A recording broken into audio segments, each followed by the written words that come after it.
2300 Nandu. The guy pointed the remote control towards the air conditioner, as the room was very hot and sweat was pouring from his body. He touched the hem of his t-shirt and began to shake it to make him feel a little cooler, and at the same moment wondered why this junk broke, as luck would have it, and right now. Oh well, later you will need to call a specialist. He walked over to the water dispenser, standing on the chest of drawers near the TV, and put his hand on the red button, after which a small drop of water poured out of the cooler, and he looked at it questioningly. He immediately grabbed his head and shouted in anger that it was terrible and he was unlucky. Suddenly a notification arrived on his watch, and he noticed it with a face twisted in surprise. After touching the bracelet, a bright blue light began to come out and a system window appeared in front of him, which informed him of a reminder that there were 10 minutes left before the official start of the beta test of the game Flawless World. He almost forgot about it. 2300, most jobs were filled by robots. This led to massive unemployment, due to which people began to spend time in online games and rely on them to earn money. Therefore, the gaming industry has become the main economic pillar in the world. Against this backdrop, the largest company in the video game industry has merged to create a flawless game world. This game allows you to directly convert game currency through official platforms into the currency of the country you need. The guy sat down inside the gaming machine and continued his thoughts that, according to rumors, this is a Western game with elements of fantasy. He had already played similar games before, so it would be quite easy to start.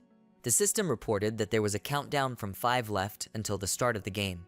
The guy thought, in this game he can be on the starting line with celebrities, and he has a chance to change his life with the help of this game.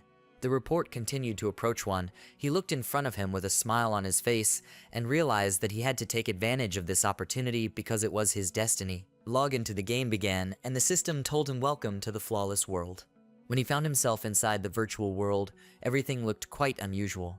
There were a lot of people around, as well as buildings that looked like castles and medieval houses. He looked around with delight and wondered, is this really a flawless world? Suddenly his bracelet glowed with a bright beam again, and the system reported its characteristics. His name is Zhu Chuan, Dragon Empire Country, gender male, level 1. No title, no skills either. There are 5 health. Each 1 point increases health by 10 points. Strength 5, each 1 point increases attack power by 10. Agility 5, each 1 point increases attack speed by 0.1, defense by 0.1/10. Magic, every 1 point increases mana by 10, plus 50 new spells. His health and mana are 100 points, attack 50, defense 1. He looked at it with a grin and said out loud, it looks like everyone's stats are about the same. Someone suddenly shouted with delight that in this world everything was happening just like in reality. A guy standing nearby said that he tried to pinch himself and experienced pain. Opposite him stood a girl in a witch's hat and asked him a question. Are there any system tips for beginners? Why is this game so hardcore? Chuan decided to look around and took the first step. The system informed him that this was his first walk. Achievements, it all starts with the first step. After 1,000 steps, the title is unlocked. He is a wanderer. He walked down the street with his face twisted from fatigue, and the system asked him to unlock a god-level skill, a step of 1,000 miles. He took a deep breath of air, and the system said that this was his first deep breath. The skill was acquired, a long breath. He must take 1,000 deep breaths and unlock the Master Breathing achievement. He must also unlock the god-level skill, Kai Refinement. Suddenly, he stopped and wondered what was the matter. The system again informed him that this was his first shock. He paused, looked at the people around him because of this question. It seems that others don't have this. Maybe this is a bug, or is this a game mechanic? He shook his hand and asked himself if he could gain skills no matter what he did. The system reported that this was the first time he raised his hand, and he smiled and thought that this was really true. In this game, awakening a god-level skill is enough to change the life of an ordinary person. If he can get them, he will be incredibly lucky. Looks like you have to meet certain conditions to get them. He continued to walk in a rather strange guise as he waved his arms among ordinary passers-by, and the system informed him that he had taken the second step and had 999 steps left. He took a deep breath, his internal organs strengthening everything until he received the skill of 999 breaths. He waved his hand. One of the surrounding guys whispered to another question, "What is happening to this guy? Is he really sick?" He whispered back to him that he should leave him alone. He just stood and looked at. But he decided not to finish this phrase and suggested that he better hurry up to find the monsters in order to increase the level because they should not lag behind. After some time, Chuan found himself outside the city and stopped and looked at the spacious forest. The system congratulated him for taking 1,000 steps and obtaining the divine step skill of 1,000 Lai. He put his hands on his belt and wondered, is there a field outside the city? It seems that no matter which direction he goes, there will be similar locations everywhere. The system congratulated him again for taking 1,000 breaths and obtaining the divine Kai refinement skill. He is also congratulated for doing a lot of arm swings and obtaining the divine kill and swing skill. Chuan drew attention to the system window that had popped up again and said that he had gained a lot of skills and wanted to look at it. The system window reported, step by 1,000 Lai, his speed will be increased, now he can increase his speed by 10 times. And he should improve the skill and his speed will increase. Clearing his Kai, his breath gives him experience points. Now he gains 10 experience points when he breathes. To improve a skill, an increase in strength is required. Swinging his Killen, his left arm became extremely powerful and each attack deals 10 times more damage. To improve your skill, you need to increase your basic stats. He paused and thought, this is worthy of being called divine. Each of them is very useful and besides, each of them gives a good buff. It's just some kind of gift. Thanks to the Kai purification skill, he is already 2 levels higher than others. He has 4 skill points that can be randomly distributed, so it is better to add them to the kill and swing, so it will become even more powerful. It took time to gain the skills and most of the players have already left. He took another sharp step, so that his leg glowed with magical bright sparks, and he said that this was great, and so he would try to use the power of a step of 1,000 miles. Having tested this skill, he ran past the surrounding people with incredible speed, and they, frightened and dumbfounded, began to shout after him, "What was that? Looks like it was a man. Can a person really run that fast?" An hour later, he was running through a long clearing in the forest with the same ease and speed, when he suddenly stopped and said that he had now been running for an hour. Why is he still in this location? He ran about 30 kilometers and was ahead of everyone. The system reported that he felt tired for the first time, and he acquired the haste skill. When he feels tired 10 times, he can unlock the achievement, Sloth. He must unlock the divine skill, Fatigue Immunity. When he touched his bracelet, he stood up and said, a new achievement has been discovered. This is quite strange. He wants to see what other players are saying on the game forum. Systems reports, game forum. There were many messages there with various questions and other suggestions from various people. After reading this, he said that it seemed like there was nothing there. But something is definitely wrong, he is sure of it. But why did the creators install such a large safe zone here? This is not all for nothing. Maybe this is it. But without having time to guess, he said, no, it's too early to draw conclusions, and he will continue the research. Border of the city of newcomers. He stopped near a reservoir and said, finally the field is over. This river should be the boundary of the safe zone. Across the river on the other side, he saw several animals, and the system reported that on the left, there was a deer of the dark forest, which had level 10, and so 240, health 500. Sleep paralysis skill. Sleep paralysis directs sleep paralysis at an enemy in front of it, dealing 200 points of damage per second, lasting 3 seconds. To the right of this creature is a mutated 4-horned bull, level 10, attack 300, health 400, ramming skill. The ram collides with the enemy in front of it, dealing 300 damage, impossible to dodge. His face expressed bewilderment, and he looked questioningly at the terrifying monsters. His teeth clenched, and he screamed out loud in horror, level 10. Something is clearly wrong here. Even after gaining divine skills, he would not be able to compete with them. It is difficult for ordinary players to even leave the safe zone. Is this really true? But before he could finish his guess, he looked at the side and said out loud, in this game, there is a division between day and night. Even if the players spend the entire day leaving the safe zone, they will not be able to fight these monsters. And so, ordinary players encounter monsters for the first time. Most likely this will happen at night. And at night, the field is unlikely to be a safe zone. Knowing this gives him an undeniable advantage. Now he needs to do everything possible to be ready for this. The climate in a flawless world is almost identical to reality, and then the temperature at night will drop, especially near the river. Therefore, the primary task is to collect as much firewood as possible, and you also need to build a shelter. He found a weapon among the bushes and said that it was luck. The system reported that he had found a dull axe. He raised the axe up and said, maybe there is something useful here, and he will look for it while he collects firewood. The system windows continued to pop up in front of his face again and reported that he had found a flint stone left behind by the goblins. He found moldy bread that could poison him. He also found an item in the wild, earning the treasure hunter achievement. He must find 5 items in the wild, and he can unlock the title treasure hunter. He will gain the divine skill of Lungma art. Lungma's art has a divine category. In the wild, he will receive clues with which he can find hidden objects. In his hands behind him were many found objects. He said that he had just found another hemp rope and an empty vessel to receive the title. This is simply a wonderful skill thanks to which he will not miss a single treasure. The system should be allowed to see what treasures are hidden in this forest. He closed his eyes in anticipation, and a rather large magic circle appeared around him, which began to spread throughout the forest, and he said, "Well, it looks like there are no hidden treasures in this forest." Oh well, he needs to find a place to camp first. He turned around and went in an unknown direction to search. After some time, he approached a fairly large rock and stopped in the shadows, put his hands on his belt, and said that this place was suitable and there was a source of water nearby. He urgently needs to sharpen this axe he found. After this conclusion, he noticed another rock with a sharp edge not far from him and, coming closer to it, began to sharpen the weapon. The system reported that this was the first time he sharpened a weapon. Obtain the Sharpening Master achievement. After he sharpens a weapon 100 times, he will be able to unlock the Sharpener title. He must obtain the divine skill of Sublimated Forging. Sublimated Forging, category Divine, thanks to their skill, durability, strength, and power will increase, and there is also a high probability of being transformed into a weapon.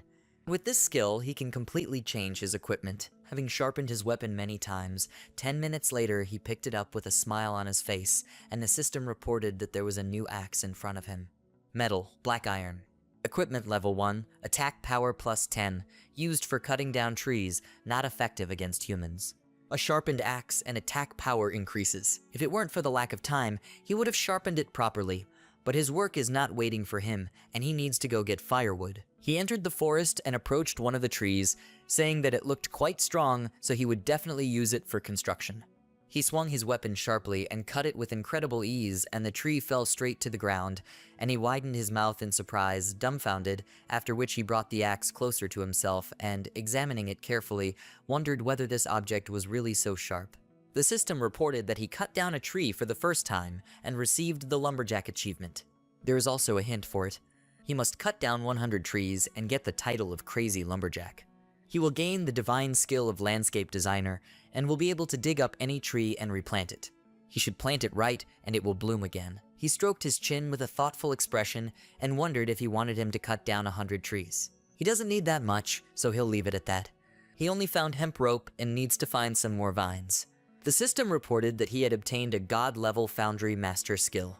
As a Foundry Master, he can easily make whatever he needs as long as he has the necessary materials. He must create first-class things.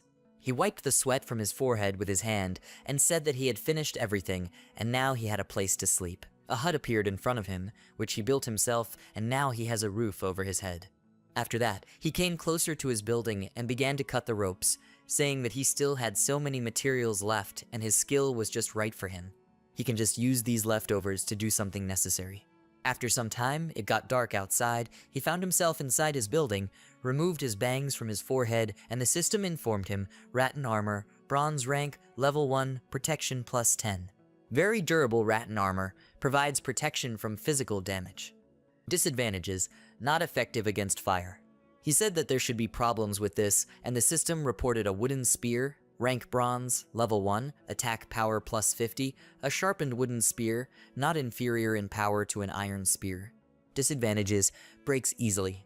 Suddenly, he felt something wrong on the side of him and sharply turned his head, grabbed the spear, and jumped to his feet with wariness, contorting his face in fear.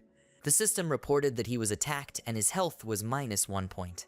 Dark energy streams appeared near him, and he said that someone was coming towards him, after which he looked into the distance and was dumbfounded by the surprise of this turn of events. Suddenly, right in front of his face, streams of energy forces began to spread more and more, and his health decreased by 1 point every second. The system reported that he was being attacked by dark waves, and he must find fire as soon as possible. He swung his spear once with incredible force and said that in a couple of seconds he had already lost several tens of his health. And now he needs to quickly light the fire. Having swung his spear, he was able to light a fire under his feet, and the fire began to spread within certain limits. He smiled, put the spear on the ground, and tiredly brushed away his hair, and said that now everything was fine with him, and he was in a safe zone where there really was something. It was good that he was prepared. The system reported that he lit a fire for the first time, and received the achievement of making fire. He was surprised by this, and asked again, what? Will he get the skill again? The system window informed that if the fire illuminates him for more than 10 minutes, he will receive the title of Lord of Fire. He should unlock the fire control skill. The skill level is divine. Fire boils in his body, and he can use fire magic, and the strength of this will depend on the amount of mana he uses. He looked at his hands and wondered, attack skill. Finally, all the previous skills were only auxiliary. Now he has a full set. He created a bright fire in his hand and threw it in the opposite direction, saying that the fireball takes 10 units of mana and its maximum now is 130 units. This means that he can release 13 of these balls.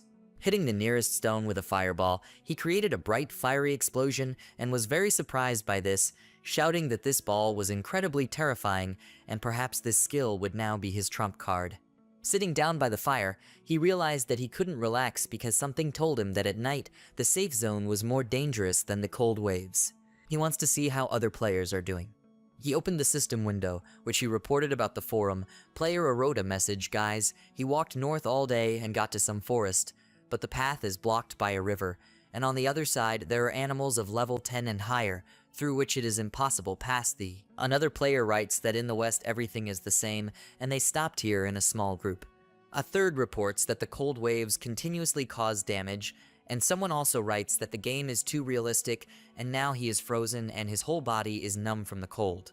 He didn't see any respawn points. Something doesn't add up. Chuan thought, it seems they have not advanced much further than him. It is a safe zone, and therefore, no matter which direction a person goes, the situation will not be much different. This means that the main task for today is to get out of here.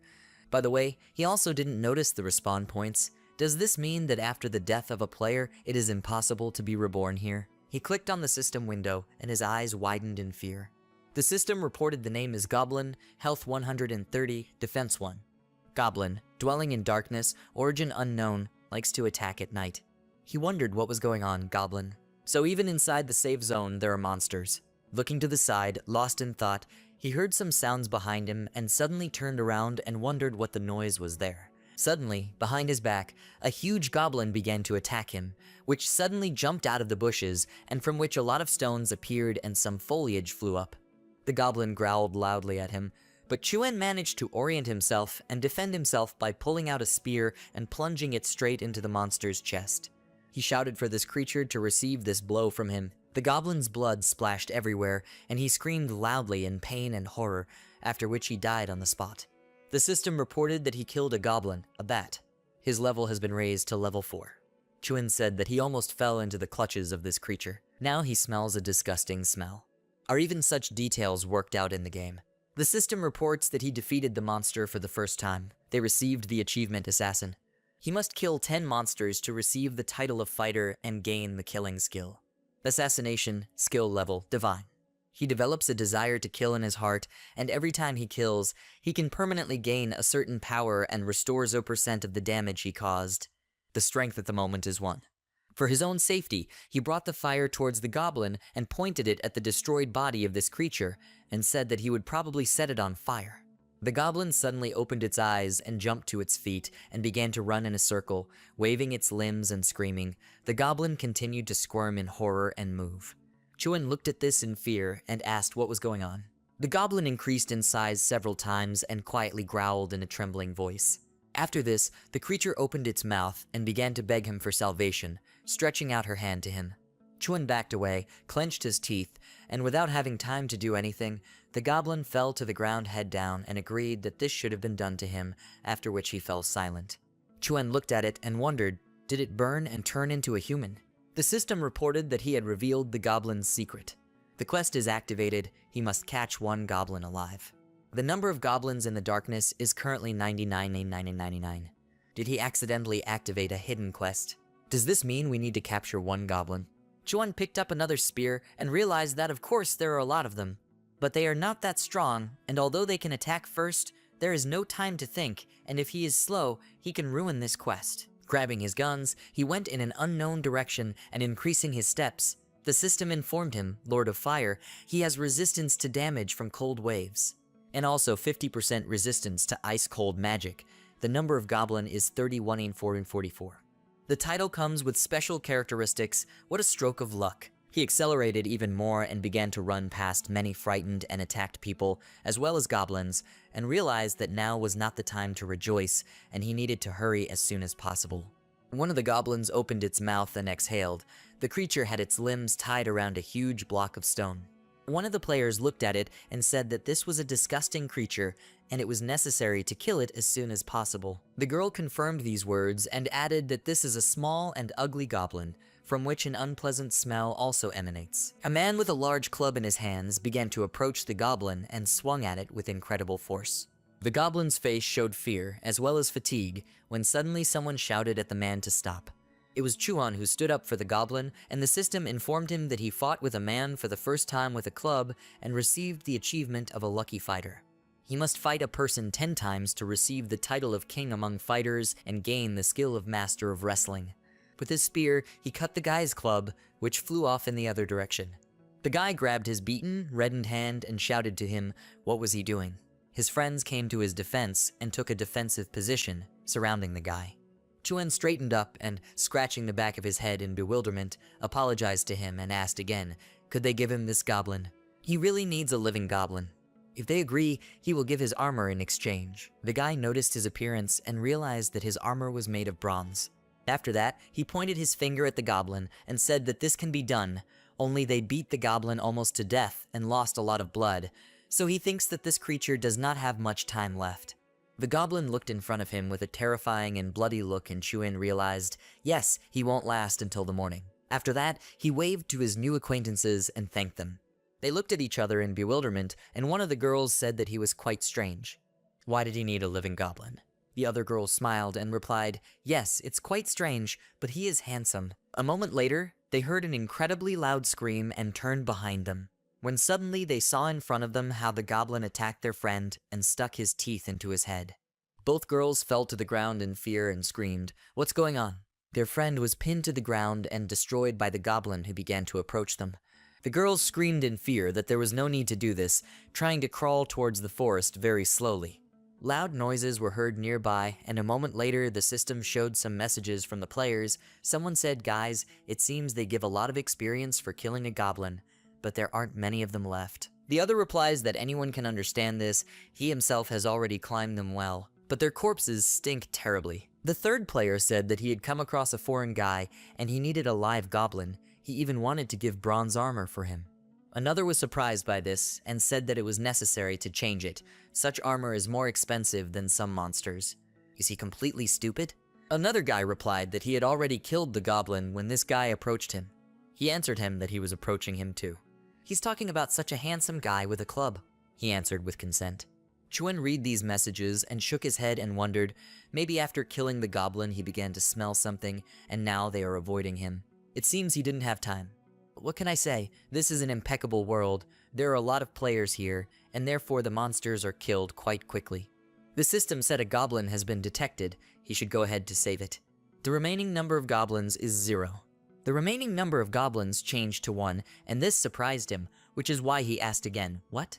Has the system created another goblin?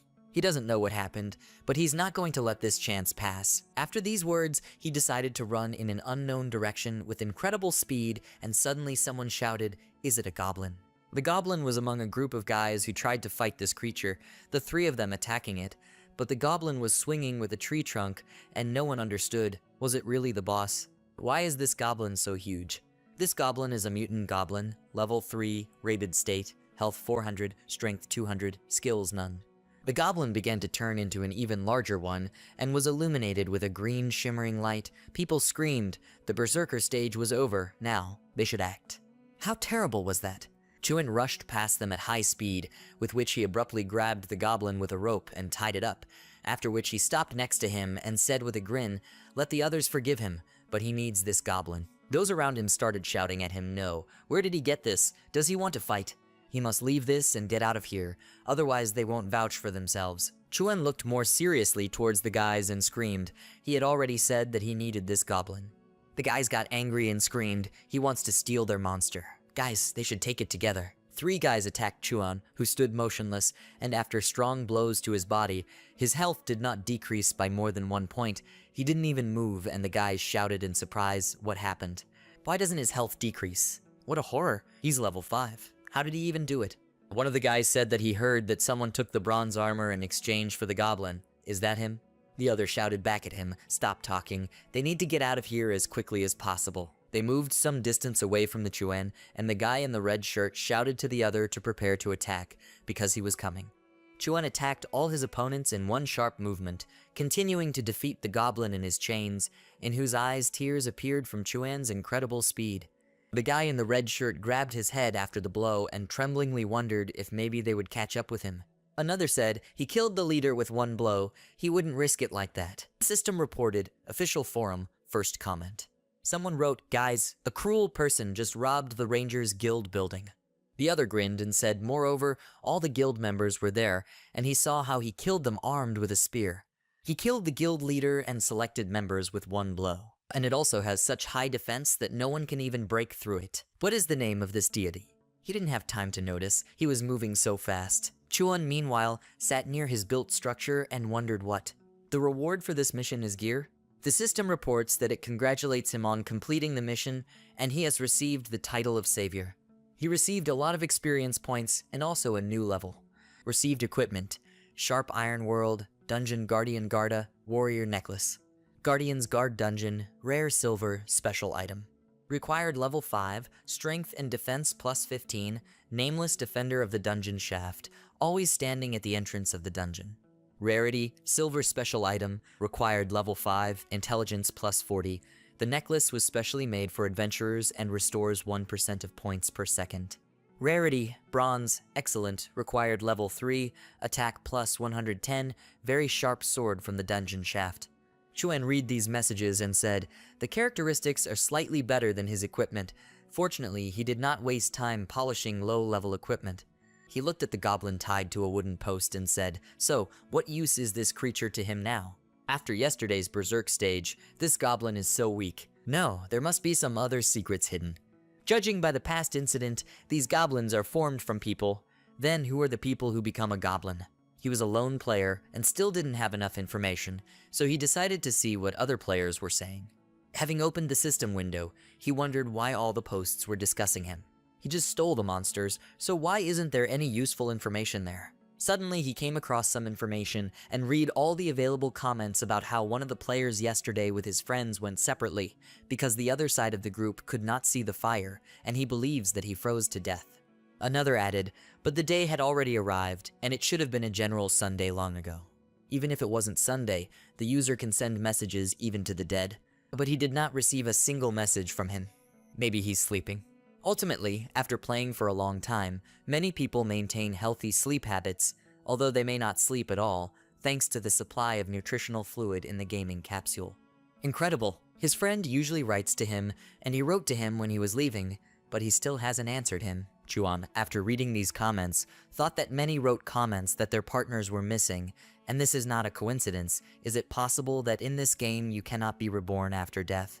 He saw a video in the comments where it was reported that frozen to death and the players as ordered look exactly like this. I reached out to this video and wondered what it was. It seems he has never seen this before. Is this related to player deaths? He needs to take a look at this. Someone shouted, buddy. A friend froze to death due to the cold snap. Look, it turned out what happened to his body when he came to visit him. It seems that everyone who died from the cold snap last night is now frozen like this and for some reason can't speak. But now he doesn't know how to revive them. The guy continued, near the frozen friend and looking at his reflection, when suddenly the guy behind him opened his bright red eyes, while he continued to say that when he finds the craftsmen, they will break all the ice. Suddenly, a monster that was formed from a man attacked the guy from behind. When he turned back out of curiosity, why did he get goosebumps down his spine? The monster growled loudly at him, and Chuan naturally screamed his teeth in horror. Is this really the player's corpse? But why does he attack other players? Behind him was the same tall, terrifying monster, whose skin was blue and who uttered some exclamations as it passed through the bushes towards him. Chuan turned to this, looked around carefully, and the system reported that there was a special mutated ice walker. Level 5, mana 500, health 500, attack power 500. Souls sealed by frost from another world have lost their minds and attack all visible creatures and are afraid of underground spiritual sources. And is this the only one here? Chuan pulled the sword out of its sheath, and the system said, "Kill in hand." He swung the ball sharply and destroyed the monster, cutting its neck. A large stream of blood spilled onto the ground, and Chuan, who stood majestically over the destroyed body of the monster and watched this, listened to the system message that he had killed a special monster and received many experience points. He also saved the warrior and received 10 luck points from him. The warrior who reappeared in this world examined his limbs and wondered if he had really been reborn. The system says the enemy gains 50% more experience for 10 days, after which he will receive a bonus based on that amount. Chuan looked at the ground and asked, "Are zombies players too? Kill zombies and revive players with a reward?" Now, Kai cultivation doesn't give him much experience, and it's time to save a couple of players and make them work for him. The system again showed several comments and players who were discussing, "These level 5 zombies are so unusual. How should you fight them?" Someone advised the commentator to run away. Another wrote a question, "Where is the system memo on the location of underground spiritual sources?" The fourth commenter wrote that he had been digging for half a day, but still had not found a single spiritual source. Instead, he dug up the bronze weapon and is no longer afraid of zombies. Unexpectedly, there are a lot of treasures underground in the safe zones. One of the players told the guys that in the center of the square, there are places of rebirth and his friends have returned. The other answered that he was in the safe zone and had just returned after being frozen. Looking at us last night, he clearly remembers how the blood coagulated, then he lost consciousness. The feeling of death was so realistic that it was even unbearable to endure. Additional comments after the rebirth, he lost a lot of experience points, as if his body was empty. Advice to everyone, if they can, then they don't need to die. The guy in the red shirt looked at the sky and wondered what it was. After that, he looked at his feet and saw how the stairs began to shake and emit bright rays of light, which also alerted him, and he shouted to the others to look at the fact that something had opened. Is this a hidden dungeon? The system suggested that the underground palace was open. People shouted that it was amazing. The hidden level had just been reborn. It seems they are not such losers. Some guys came to this barrier and wondered why it didn't let them in. Is the hidden level specially prepared for revived players? So is the survivor unlucky? That's right, not only were zombies chasing them, but they also couldn't enter the dungeon. The leader must forget the open level. They should go kill zombies together. One of the guys hurriedly ran up to the surrounding guys and said that he had just seen someone kill a zombie, and this zombie became a player and disappeared. These people are so reborn. The zombie has a lot of experience points, and he thinks that they immediately increase from level 2 to 4. He also heard that half of the experience of revived players can be absorbed within 10 days, and it would be nice to invite someone else with him, wouldn't it? One of the guys raised his sword high and shouted that he didn't care about the hidden level and was offering to kill zombies. The guy standing next to him and the girl picked up his idea and happily also raised their hands, agreeing with him and his proposal. One of the guys who was digging something in the lawn nearby with a shovel grinned and said that this was arrogance. The game is definitely not so simple, and it cannot be that the dead get more than the living. It's better for him to dig some more and look for other entrances. Not to mention that there are a lot of treasures underground. Why not do it? A few hours later, Chuan again plunged his sword into one of the monsters and destroyed it, spilling a lot of blood. After that, he put his sword in place and said without any emotion expressed on his face that he had already killed about 100 of these monsters. A system window appeared in front of him and informed him that the underground palace was open and he should quickly enter it. He swiped the screen and looked at it more closely, after which he thought, although in general it is correct to follow the instructions of the system, apparently this is a service alert. Even the location says it's a trap. There must be no tutorial in this game after all. So why is the alert so detailed? First, it is better for him to return to camp and then understand this situation. After some time, he arrived at his main location and added wood to the fire. The goblin was still tied to one of the wooden pillars near his home and made a strange sound.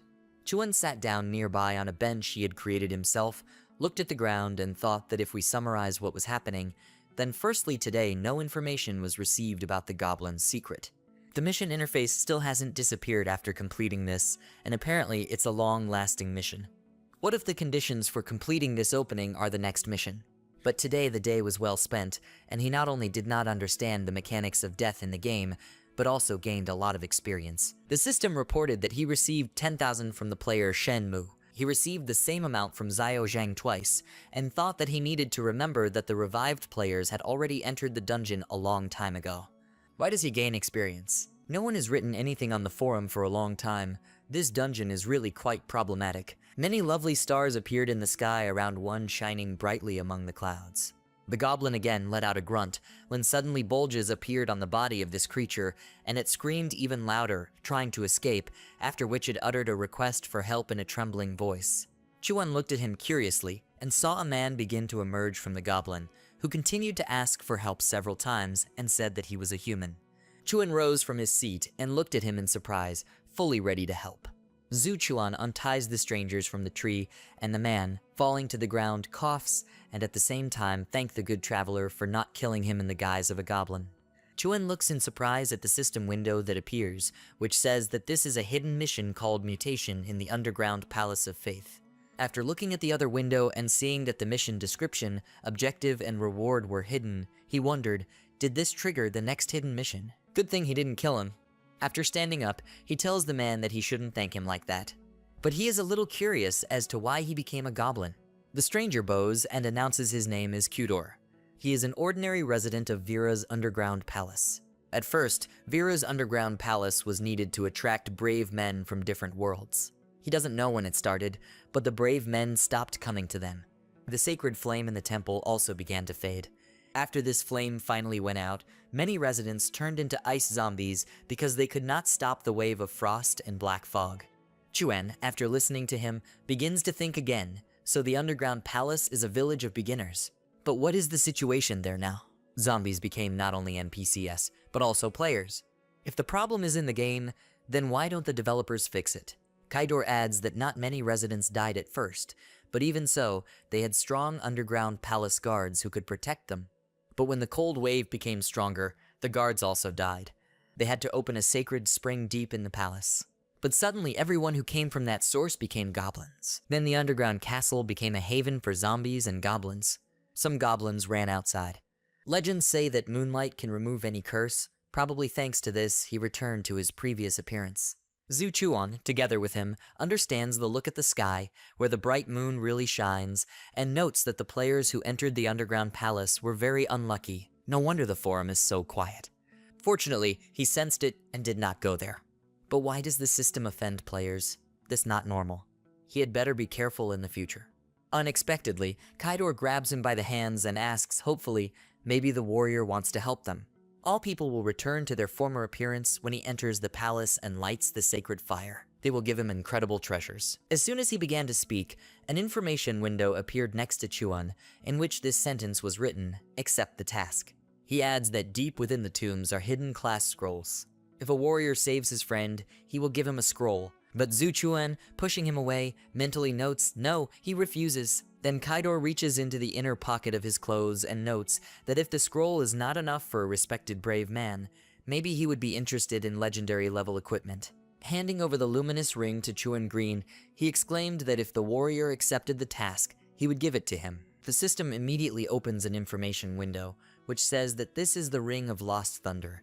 The rarity of this is at the gold level, that is, better. Required level is 10. Add 40 to Constitution, add 40 to Strength, add 40 to Dexterity, add 40 to Courage. The special effects of this ring is that it is a Thunder Lord ring. With this, the wearer will be immune to thunder damage in the underground palace. The skill of this is that it fires a lightning strike at enemies within 500 m and deals 600 points of damage, taking 1 second to recharge. After reading this, Zhu Chuan enthusiastically understands that this is truly golden equipment. It even has skills. It is known that in this game, bronze level equipment can gradually depreciate as the player levels up. But the value of gold equipment always remains. But unexpectedly, he smiles and thanks Kudor for his kindness. But he still asks for forgiveness, but refuses. Leaving and waving his hand at him finally, he adds that the underground palace is very dangerous. He does not dare to enter there. It's late. The guy can stay and rest. In the morning, he will find another place. But Kaidor, standing in the darkness, began to mutate. His hands turned into terrible paws, and his skin turned green. Then he noted that if he doesn't want to, he won't force him. He'll just take his corpse there. With these words, he jumps on Chuan, but he quickly reacted, turns around, and plunging his sword into the monster's body, notes out loud that the task was going somehow unusual, and this is already suspicious. Moreover, he did not hesitate and used the rarities to lure him into the underground palace. Love in its right mind will sense the catch. He must immediately say who he is and why he came here. Kudor, trying to squeeze Marana with both paws, exclaims through clenched teeth, "They all deserve to die. Souls from other worlds must become food for the gods." With these words, he falls to the ground, and several system windows immediately announce that the player has killed a mutated resident of the underground Palace of Faith and received experience points. He received the armor of an underground palace guard. He received a map on sheepskin. This is classified as a special item. He received a special item, the Ring of Lost Thunder. In the description of the armor and the guard of the underground palace, it is said that the rarity of this belongs to the silver category, that is, special. Required level 5. 500 is added to the health point, 20 is added to the defense. Zhu Chuan, having read this information and shaking off the armor he is already wearing, notes with satisfaction that the game really is not going according to the rules. For killing a quest NPC, you can get a lot of useful things, and he also raised the level to 7th. Afterwards, unfolding the scroll and looking at it, he asked out loud, "Is this a map of the underground palace?" He doesn't know what's going on inside, but in any case, he has nothing else to do today, so he'll take a break. In general, in the future he needs to pay a lot of attention to the system alert and what the NPCs say. When the next morning arrived, the system announced that the number of survivors had become known. Their number is 160, 307 people. Chuan, waking up, lying on the ground and rubbing his eyes, notes that after the open beta test of the game, there were about 5,600 million players. Now there are only about 100,000 survivors left. The system window also added that survivor awards have been issued. All players need to go to the safe zone in the central square. He, having heard this and looking at another system window with a map, raises it. Even though it may be a trap again, he still doesn't have enough information. There he will see other survivors. Perhaps this way he will be able to better understand the situation. After a while, when Zhu Chuan gets to the central square of the safe zone, there are already people there. Looking around, he notes that he has a slightly strange feeling when he opens the system to see such a huge number of players. It's stupid to gather everyone in one place. It must be a number from this safe zone. Safe zone 1000. There must be places here that are located in a similar way. Two people pay attention to him. A girl with purple hair and a red dress tusks and says with a smile, she didn't expect that there would be young people here. Another tall man of strong build, throwing a huge cleaver over his shoulder, notes that he is not from that family, is he? But Chuan passes by with contempt and notes that this blonde is not the heir of a large family. People from big families don't even look at him. He thought that all the idiots had already entered the underground palace yesterday, but it seems that not everyone dropped out. A system window suddenly appeared in the air, announcing to everyone that the safe zone for newcomers is 1000. The number of survivors is 200, the predicted number of survivors is 20. Players must kill their opponents ASAP. People reading this are wondering what is going on.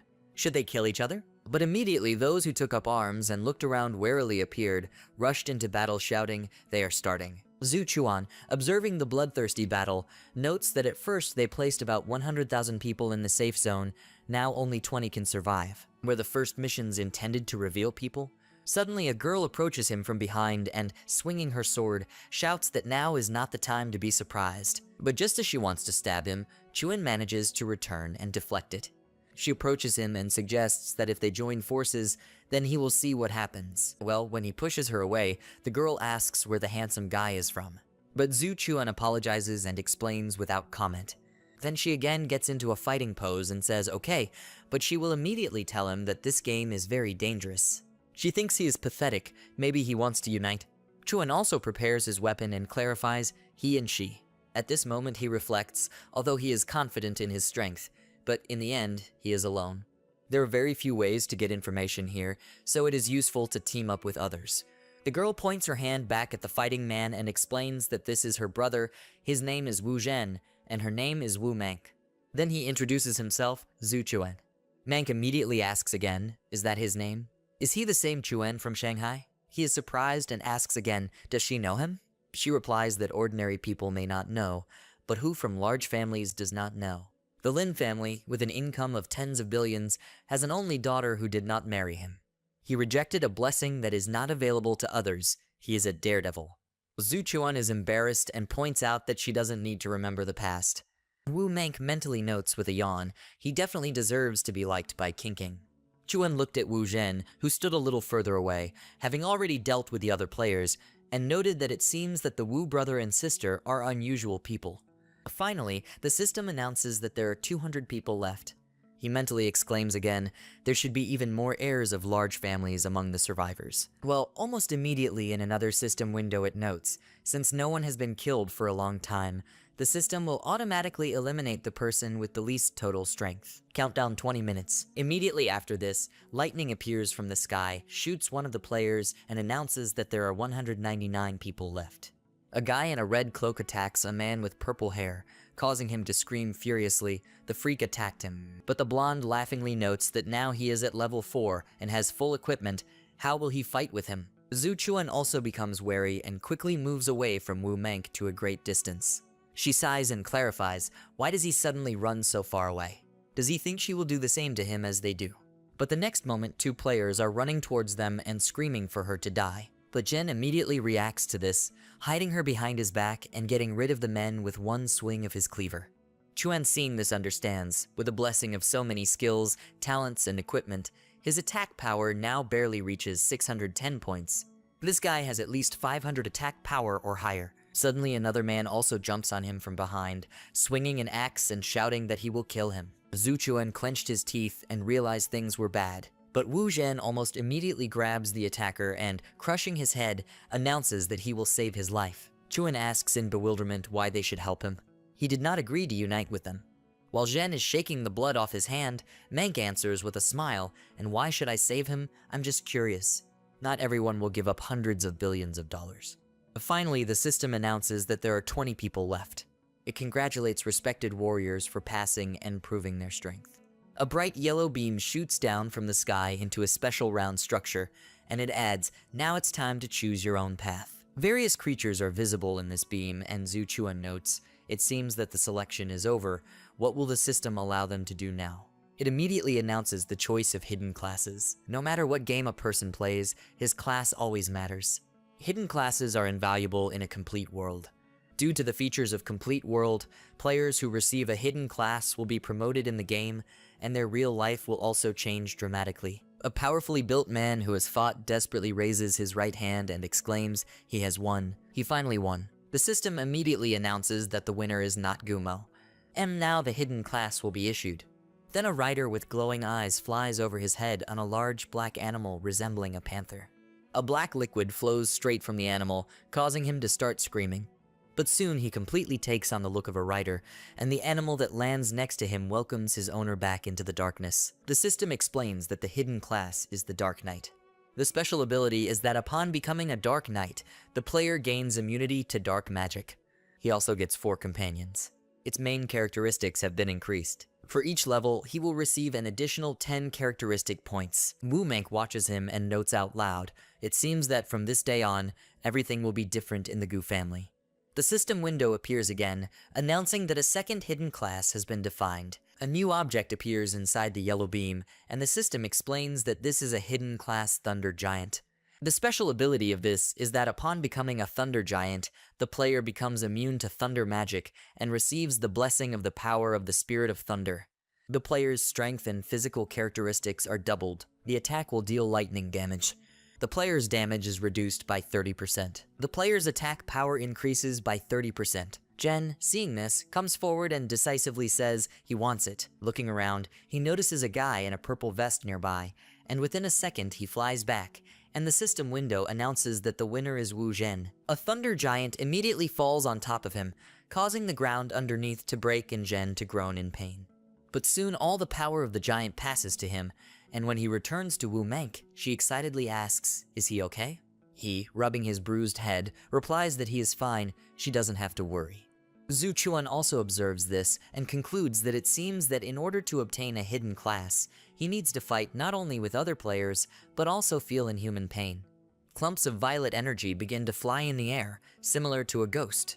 People seeing this are perplexed. What is this? This does not fit into any framework. When a skeleton with a scythe appears after the ghosts, the system explains that this is the hidden class Lord of the Dead. The special ability of this is that the player cannot die. Immunity to all magic of the dead. The player is the only living dead on the continent. Chuan reads this and wonders, is this class immortal? People at this moment run into the field of the beam's glow and begin to fight to get this class. A guy with red hair kills a man with a knife and laughs loudly, he will win. But suddenly another guy appears behind him, whom he knows has a knife in his throat. From a sly smile, he notes that in the end, the victory will belong to him. He is grateful to the stranger, but that he helped him get rid of the others. And while he laughs, the system announces that Whining is the winner. The reward has been determined. But unexpectedly, when the powers of the reward pass to him, Ning sees that his skin has literally begun to drain from him like oil. He immediately falls to the floor, screaming loudly in pain. Natalia System again announces a hidden class called Mixed Elf. The special ability of this is that the player has 2 lives, 2 special elements. Accordingly, the player is immune to the elements of light and darkness. The player will learn mixed magic that has special effects. Skill cooldown reduced by half. There's only one hidden class left. Mank heads towards the space illuminated by the corner and understands that the last one remains, and the others will definitely try to get it. She needs to take advantage of the opportunity. At this time, Zhen asks Zhu Chuan, why isn't he trying? He explains that he doesn't need it. He doesn't like being a magician. Plus, there should definitely be other opportunities to get a hidden class in the future. But at the same time, he thinks, in fact, it seems to him that these hidden classes are somehow strange. He has a feeling that you who received the hidden classes are too sane, as if they were possessed by a strange spirit. Perhaps this is one of the traps of the systems. For now, he needs to improve his skills and talents.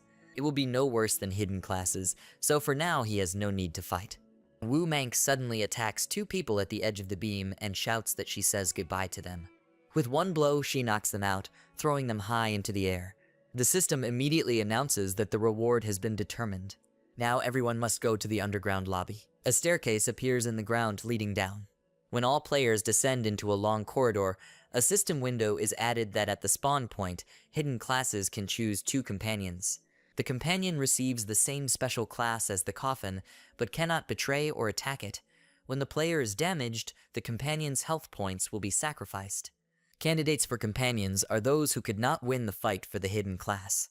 They look around and clarify, do they still have the opportunity to get a special class? And if the owner does not die, then it's okay if they sacrifice their health. The kidnapper of the dead, Wai Ming, looking at these 2 guys, chuckles slyly and asks, who should he choose as a servant? The guy in the blue shirt comes forward and exclaims he must choose him. They're friends. But Ning points his finger at 2 young people behind and asks them to come up. His friend at this time asks in shock what? Why didn't he choose it? Wai Ning, leaning towards him with a wide smile, replies that this is of course because he is not worthy of it. The guy falls to the floor and, banging on the floor, screams, this can't be happening. He is not Ning. His true friend wouldn't do that. Chuan, observing everything from the side, notes that these 2 whom Wai Ning chose are the heirs of large families and have appeared on television before. Would leaving a friend for the future be typical for Ning? Or is the hidden eye actually consuming the player as he thought? Wu Zhen at this time approaches his companions, who is sitting on the ground crying, and asks what his name is. The guy plaintively replies that his name is Zhang Beishan. Zhen extends his hand to him and tells him that he can come with him. He hopes that Beishan understands everything. He immediately touches his palm and exclaims he doesn't even know how to thank him. He will try very hard. After Wu Zhen approaches Zhu Chuan presently and asks if he wants to go with them. Well, he politely answers no, he is grateful for such an offer. When companions acquire a physical body, they note that it is time for them to be reborn, so they need to go to the underground palace as soon as possible.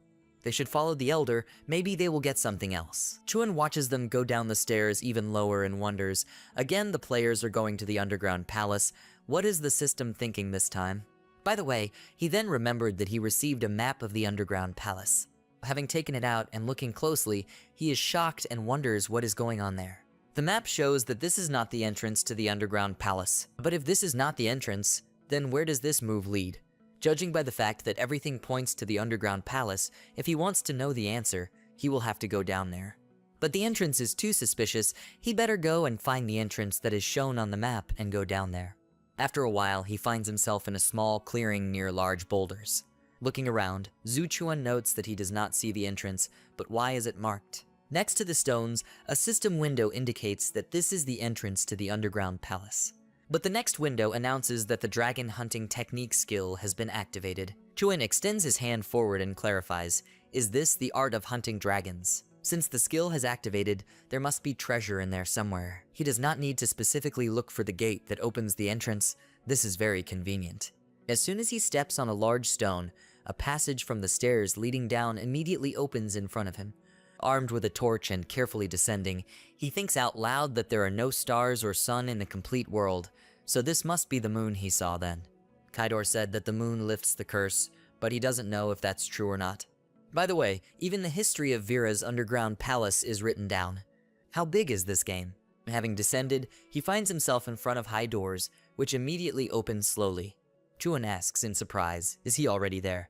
But after passing through the doors and finding himself on the street among the destroyed buildings, silent, dotted with shiny, flickering ones.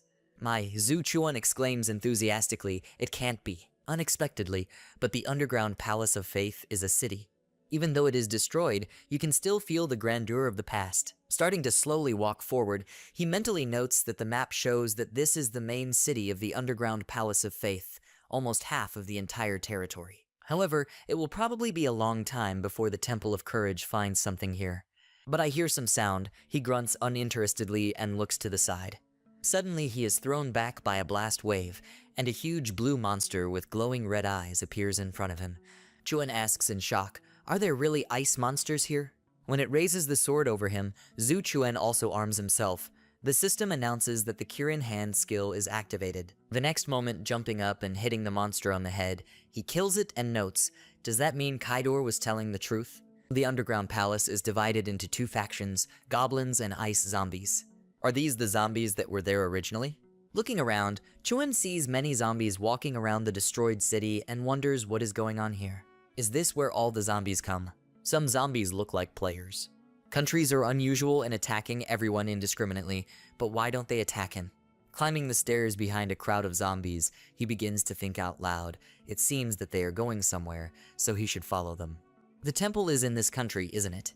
What are ice zombies doing in the temple? But raising his head and looking up, Zhu Chuan freezes with his mouth open. In front of him is the luxurious snow-white underground palace of Vira. He exclaims enthusiastically, this is a temple. There must be the clues he's looking for. But the door to enter the city completely opens, and the players appear from there. The knight, being the first, belligerently shouts, forward, and they must kill these zombies, let them taste their power. Chuan, noticing their transformed appearance, is perplexed. Have they already changed classes? Class changes are these temples. When the man runs forward, he pushes one of the zombies away with his shield. He falls and chuckles, noting that the zombie class is very strong. It's not hard to die once or twice. It seems he made the right choice. Zombies are much more interesting than archers or swordsmen. An information box appears in front of Zhu Chuan, which explains that this is an ice zombie. Unique special ability. The player's attack and movement speed are reduced by 50%. The player will not die from special circumstances. Base stats have been increased. Killing players gives a lot of experience points. When a player is attacked by an underground holy spring, he becomes incapacitated, and the player is easier to kill. After reading this, he tries to understand, change class to become a zombie. It's unimaginable. Doesn't this passive skill divide players into two camps? Players at this time, being under a protective translucent shield, are defending themselves from advancing zombies. While the knight continues to command, they must use the holy spring. Unexpectedly, a powerful stream of water flies out from behind their backs towards the zombies, washing away the monsters. Chuan manages to run to the side, while some zombies scream in fear. A man raising his sword up announces that everyone must retreat. They need a break. The next group must clean up after the fight. Then pointing the tip of the sword towards Zhu Chuan, he angrily exclaims, "Who is he?" He raises his hands up and notes that they should be easier. He is usually a player who is passing by. The knight asks again, is he an ordinary player? How did he end up here? Chuan replies that he spent one more night upstairs, then accidentally came down through a different passage here. By the way, he just saw their skills. Did they change classes? The man putting his sword in his belt confirms this. Yes, the players who ended up in the underground palace have completely completed the class transition. But there are many freaks who changed class and became zombies. This is absolutely unacceptable. If he's okay, he can go with them. He will be able to change classes in the temple. Soon, they all go to Vira's palace, where he sees other players. Is the girl the first to come out to meet him, and with a smile? The plump, strong, gray-haired man behind her adds, if the guy doesn't want to show everyone, he can only show him and get straight into the Black Feather Guild. A guy with purple hair, a monocle in his eye, and a white suit turns to the man and suspiciously asks what Liu Yang means. Does he want to rob them? The girl is trying to calm down the flaring argument. They must stop making a fuss. They better look at the specs first. There's no point in arguing. Then the guy turns to Zhu Chuan, who at this time is trying to quietly leave them. What does the new guy do? He doesn't know the rules. But when Chuan moves even further away, the purple-haired guy points his finger at him and says irritably, "But he's wayward. It will be good if he continues to be so stubborn. He must be captured." At the same moment, a knight approaches him, but Zhu Chuan, quickly reacting, takes the sword out of its sheath and deals with the man with one swing. Someone's surprised voice is heard nearby. He killed with one blow. Immediately after, someone shoots him with an arrow, but the arrow simply breaks off on his armor on his back. The witch, seeing this, notes that warriors have the highest defense rate among all classes. Unexpectedly, one sword strike does over 6,000 points of damage. The guy still hasn't even changed classes, but the archer notes that his arrow does not damage him. What kind of monsters are these? The guy with purple hair immediately runs up to him and clasps his hands together with a smile and notes that he was too arrogant. He is Chen Jun from the Nanchuan Trade Union. If he joins their union, he will pay the guy 200,000 a month. If this is not enough, then they can agree later. Then a red-haired girl runs up to them, pushes Jiang away, and mimics Chen. He was right when he said that his family would achieve nothing. Guy looking for 2 million? He should go to them. He will be able to choose from all the beautiful players and their union. She just doesn't know which ones he likes. Yun also does not stand aside, and notes that the Nanchuan Union does not offer a very good price. If he joins the Black Feather Guild, he will receive 5 million a year. But Zhu Chuan leaves with all this, and waving his hand goodbye to them apologizes. He is not interested in this. All three of them immediately become a small circle and begin to discuss it. The girl asks who this guy is. Is he crazy? Or is he the son of a large family cultivating the dark arts? Chen Jiang adds, "This is incredible. Such children would trample them." Where did he get this attitude from? Liu Yang also asks a question. Did this guy come to the temple to change classes? When changing classes, there is a chance of a hidden class appearing. Zheng finally announces they should go and see. Then all three of them approach a small round area, in the middle of which stands Chuan. At this moment, a little worried, he mentally notes that he does not have to choose a regular class. Then there will be no advantage over players with hidden classes. The system announces that a player entrance has been detected. When a bright beam shines sharply on it, it adds that the analysis of the characteristics begins. It was discovered that the player did not change class. The system selects the most suitable class. Yoon's voice is heard from the side here. When a player changes classes, the system recommends a class based on stat scores. That is, thus hidden classes can appear. Chen Jiang also adds that this guy knocks out class changers with one hit, so he must have incredible stats. He cannot imagine what hidden classes may be revealed to him. A huge knight with 2 pairs of translucent golden wings appears in front of Zhu Chuan and asks whether the respected brave man wants to bow to the god of the night and forever keep knighthood in his heart. And he will be given the title of paladin. The system window opens the characteristics of this. The unique effect is that the player will be blessed by the god of light and will be immune to light magic damage. Protection will increase significantly.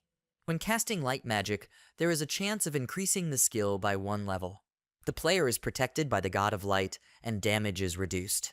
He will be given a shiny set of items. But to the surprise of everyone, Chuan replies that he is sorry, but he does not accept it. The knight asks again in shock, is he sure he wants to refuse? He confirms this, yes, he does not need such a class. He thinks it is too weak. At this point, Zhu Chuan notes that the class sounds rubbish and the passive skills are not as good as his awakened god-level talent. The players who were watching him at that time were also perplexed. He refused the class. Since the creation of the Complete World program, players with hidden classes are considered public property. If he doesn't need it, can they take it away? Why will it disappear? The system notes that the player refused to change class for the first time. He has unlocked a special talent called Jack of All Trades. With this talent, he can have multiple classes at once and enjoy the special effects of all of them. He gains experience points for each class. Chuan calmly reasons that for a long time he did not know about his talent.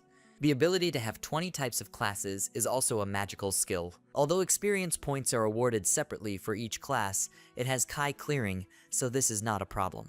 When a woman appears in front of him with a glowing light above her head, those around him ask, "Is this the goddess of light?" The goddess of light patronizes all the knights mentioned on the frescoes. This is higher than NPC. Did this guy get the highest hidden class? The goddess bows and says she feels the pulsating power in the war. She gives him a blessing and asks him to become part of the world. System Windows announces that the player has been blessed by the goddess of light. The goddess of light wants him to become a saint of light. Type of blessing, buff, permanent. The effect is that when blessed by the goddess of light, the player receives light class immunity and deals double damage to creatures of darkness. Then the window shows the characteristics of the saint. The rarity of this applies to the highest hidden class. The unique effect is that it is a pact with the goddess of light. As her protector, the player receives the highest divine power. He can use all light class skills, and the damage depends on the amount of mana spent. Finally, Zhu Chuan announces that he accepts it. He is surrounded by a glowing golden haze, and he thinks that there are at least thousands of light class skills in the complete world. Theoretically, as long as he has enough mana, he has the destructive power of the gods in this world. Besides, he can have 20 classes at the same time, so he has no reason to refuse. 5 classes appear before him, and each of the representatives in turn says a greeting. A man with ashen hair and a crown on his head says that he is the king of the dark kingdom of Shura. The evil skeleton in the robe exclaims, among all living beings, only he can control life and death. A girl in golden armor announces that she is the goddess of war. Another girl with green hair proudly says she is the lord of the elf. The old man, whose face is hidden under a wide-brimmed hat, says that he came from ancient times and wields all magic. Further, system windows appear next to them, and each of the class representatives addresses Chuan. The goddess of war says that she will show him a real fight, so he must become her soldier. The system explains that this is the demigod of war. The unique effect is that he will become the protector of the god of battle, and his characteristics change from 1 point of strength equal to 10 points of attack to 1 point of strength equal to 30 points of attack. Every time he fights, his proficiency will increase. He has a chance to gain additional stat points and experience points. The weapon is represented by the divine golden spear of the god of war. Level refers to the unknown, a special subject. Special skills is that only demigods of war or gods of war can fight with magical weapons that ignore 90% of the enemy's armor, and its attack has a chance to counter the enemy's spell. Next, the elf mistress announces that she will give Zhu Chuan the blessing of the elves. Therefore, he must become the protector of the elves. The system also explains that the unique effect of this is that he will become a protector of the elves and will be revered by them. It will become easier for him to concentrate the power of nature. Each time you level up, an additional 10 points will be added to agility and elven characteristics will be obtained, such as proficiency with a bow and arrow. And his lifespan will be increased. His charm will also be increased. He can sense the power of nature and read additional information about different plants. The third in line is the King of the Dark Kingdom, who also promises that he will give Chuan the terrifying skill of killing Shura people. Therefore, it must become the sharpest blade of Shura. The system window says that the unique effect of this is that he will become the shadow of the Shura clan and gain the mighty power of that clan.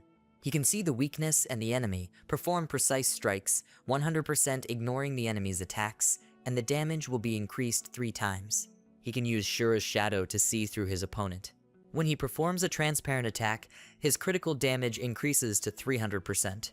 The king is followed by a mysterious old man who tells Zhu Chuan that he will learn the secret of life and death. He will give him the power of immortality. The system explains that this is an ancient magician sage. The unique effect of this is that all the magic he uses comes from an ancient power of magic.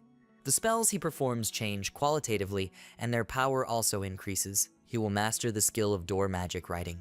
His courage stat changes from 10 mana points to 1 courage point, 50 mana points changes to 1 courage point. It will restore 10% of your mana points every second. The last one turns out to be a skeleton who asks Chuan to become the heir to the ancient sages of magic. The warrior wants to learn the secrets of ancient magic. The system window says that this is an oracle. The unique effect of this is that he receives the secret of life from the god of death and becomes an oracle traveling the world. Having received the oracle, he will engage in the activities of the oracle. He may announce the rise of a creature from the dead, which will heal him to some extent. When using the skill for personal purposes, it will restore 50% of your health points every second. The number of mana points consumed per second will continue to increase. The red-haired guy watching this from afar said in shock, "All the gods have appeared." Zhu Chuan, after listening to them, announces that he accepts everyone. Another player clarifies in surprise, "Did he accept the class change? What's happening?" System organs that appear next to Chuan announce that his lifespan has been increased to 1,000 years. He mastered the skill of reading ancient inscriptions. The players who were watching this, seeing the system window with his characteristics, screamed in shock, "This can happen." Coming closer and reading everything that is written there, they rush to discuss it. Zhu Chuan is a very familiar name. Isn't this the young lover of a young girl from the Lin family? Sure enough, it was him. A wave of several large families suddenly destroyed several others. Chen Jiang, looking after the departing Chuan, adds that he still refused a dowry of several hundred billion. Since then, it has been nicknamed the untouchable capital. Liu Yang notes that from the looks of it, but is still unsure whether he will rely on the Ling family or they on him. Zhu Chuan, leaving the temple and looking around, notes that there are zombies plus players in the temple. This is still not enough. Where else should you be players? It seems that there are many more secrets hidden in the underground palace. An hour later, he reaches a forest of stone pillars, energetic blue lightning flickering everywhere in the air. Chuan, trying to quickly run through this area, notes that he remembers how he received the lost thunder ring. Now he can wear it, but he doesn't know if using it will have any miraculous effect. The system explains that the unique effect of this is that it is a Thunder Lord's ring. With it, he will be immune to lightning damage in the underground palace. But when he looks at the protective ball surrounding him and sees lightning being attracted to him, Zhu Chuan, confused, asks, "Is this thing absorbing lightning?" After that, he still continues to run, deciding along the way, he doesn't know if this ring is as impervious to thunder, but this is the first step out of the thunder pool. After another half an hour, he stops and, looking at the map, notes that with his speed of movement, it took him a long time, but judging by the map, he should get out here soon. The map shows that the Whirlpool of Thunder is the dividing line between two forces. On the other side, there are goblins. Walking forward a little more, he finds himself in front of two stone monsters guarding the entrance. Chuan stopped and raised his head and said, "What is this? Is this the source of thunder?" But as soon as he touched the steps near the building, with a dark entrance, yellow lightning bolts flew from the ring in different directions and surrounded the stone giants. And the eyes began to light up red. The system explained that this was the guardian of the underground palace.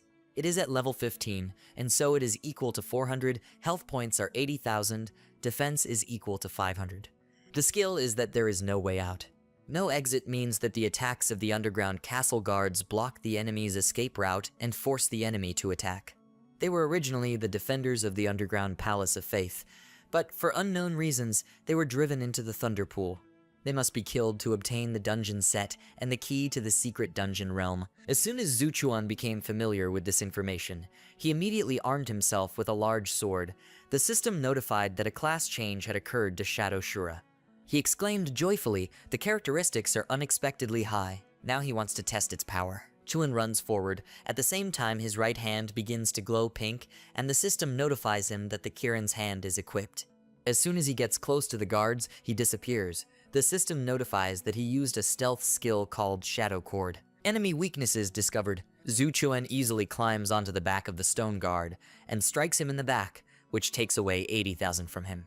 The monster disintegrates into small stones when suddenly another guard swings his fist behind him. But when it hits the ground, Chuan manages to jump to the side, and with one movement of the sword cuts off the monster's head. The system immediately congratulates him for successfully killing the left and right guards of the underground castle and gaining a lot of experience points. Ability has been revoked. Zhu Chuan Gordon inspects the battlefield and notes that it seems he can improve his equipment again. A system window appears, which lists that he now has Dungeon Guardian Armor, Dungeon Guardian Necklace, Dungeon Guardian Belt, Dungeon Guardian Boots, Dungeon Guardian Shields. But suddenly he finds something and asks in surprise, what is it? The system explains that in his hand is the mysterious key to the underground palace of Vera. Vera's underground palace has existed for thousands of years. There is a rumor that it hides major secrets. He can use the key to enter the underground palace. Looking at this key, he says, with this he can open the hidden palace. There are other secrets in the underground palace, but I'll put that aside for now. Unexpectedly, lightning began to thicken behind him, and when he turned to the stone structure, the system explained that it was the sleeping Lord of Thunder. The rarity of this is at the gold level Overlord, it is very dangerous. Level 30. Health points, attack power, and skills are classified. The special thing about this is that it has immunity to physical damage. The status of the Overlord is asleep, uncontrollable. Zhu Chuan is very surprised. This is not all. He can't see the health and strength points of an attack. He slowly steps aside and adds, the Overlord also has immunity to physical damage. He needs to get out of here quickly. But suddenly a monster appears behind him, jumps to the ground, and scares Chuan. The system window that appears again explains that this is now an angry Thunder Lord. Health points is 350,000, attack power is 4,000, skills include Thunder Strike, Thunder Field. It points a finger in his direction, and the next second it fires a bolt of thunder.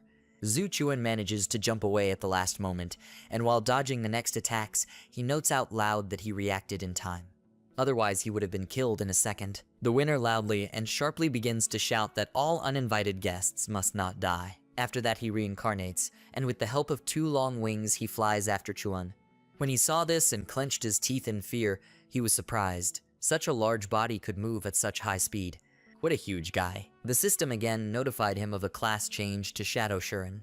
Trying to get rid of the persecution as quickly as possible, Zhu Chuan notes that there should be a map border ahead. He needs to hurry up. The monster opens its mouth a few centimeters from him. As a friend, a boundary appears, through which Chuan easily runs.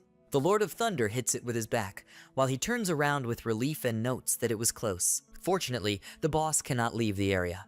The monster again takes on its original appearance and, raising its head with burning eyes, shouts, Vera. She kept him in prison for so many years, she still hasn't let him go. Trying to break through the border, the Thunder Winner threatens to kill the guy. He will kill all his people. Zhu Chuan, calmly watching him, thinks, is Vera the founder of the underground palace? But after leaving back towards the forest, he notes that this is enough. He should go. An hour later, he arrives at a small clearing and, still impressed, says that he did not think he would see a virgin forest underground. Well, the next moment he stops when he sees that in a green clearing, people are frozen in various poses, surrounded by a green mass. He wonders, what is this? Do they become goblins? Armed with a spear, he again wonders, is this how people become goblins? Suddenly, when he turns around towards the noise from the side, a huge snake bursts out of the ground and eats one of the players. Chuan notes tiredly, he had just dealt with the Lord of Thunder when a disgusting huge snake appeared. He couldn't even rest. The reptile suddenly raises its head up and makes a loud sound. He is very surprised. Are these the sounds of a goblin? Immediately behind him, about a dozen green glowing pairs of eyes appear among the trees. Turning around, Zhu Chuan sees goblins armed with sticks and knives and realizes that the snake can summon goblins. This is very curious. But brushing off the monsters with a spear, he adds that now they are just experience points for him. The snake also does not remain in the country and approaches him, its mouth wide open.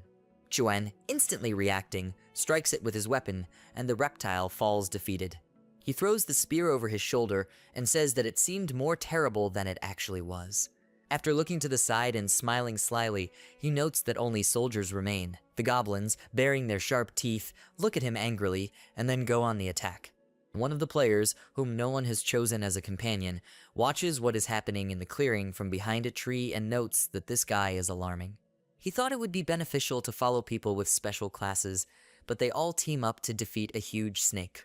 He's stuck here and wasting his time. When the goblins are finished, a woman's voice is heard behind Zhu Chuan, and he has gained experience. Players with special classes come out of the forest to him, and Wu Mank notes that she did not think that they would meet so soon. When he saw them, he noted that they had come. The ghost guy flies up to him and is sincerely interested. He explored the surroundings when he left the square, but did not find a way out. How did he get here? Chuan explains that he entered at a different place and passed through the thunder pool. One of Wai Ning's companions doesn't believe his words and shouts at the guy to stop making things up. Thunder kills on contact. Several of their people are already waiting to be revived. Ning next to him adds that even he cannot walk a single step, even though he is immortal. Zhu Chuan indifferently points out that since they don't want to believe him, they don't have to do it. With these words, he turns away while the players begin to be indignant. What kind of attitude is this? He shouldn't be so selfish. He should tell them if he knows other ways. Yes, there is nothing like that. It's better for them to help each other. Chuan also annoyedly tells them that he knows the way out, but doesn't want to talk about it. And what will they do? To help each other. How can they help him?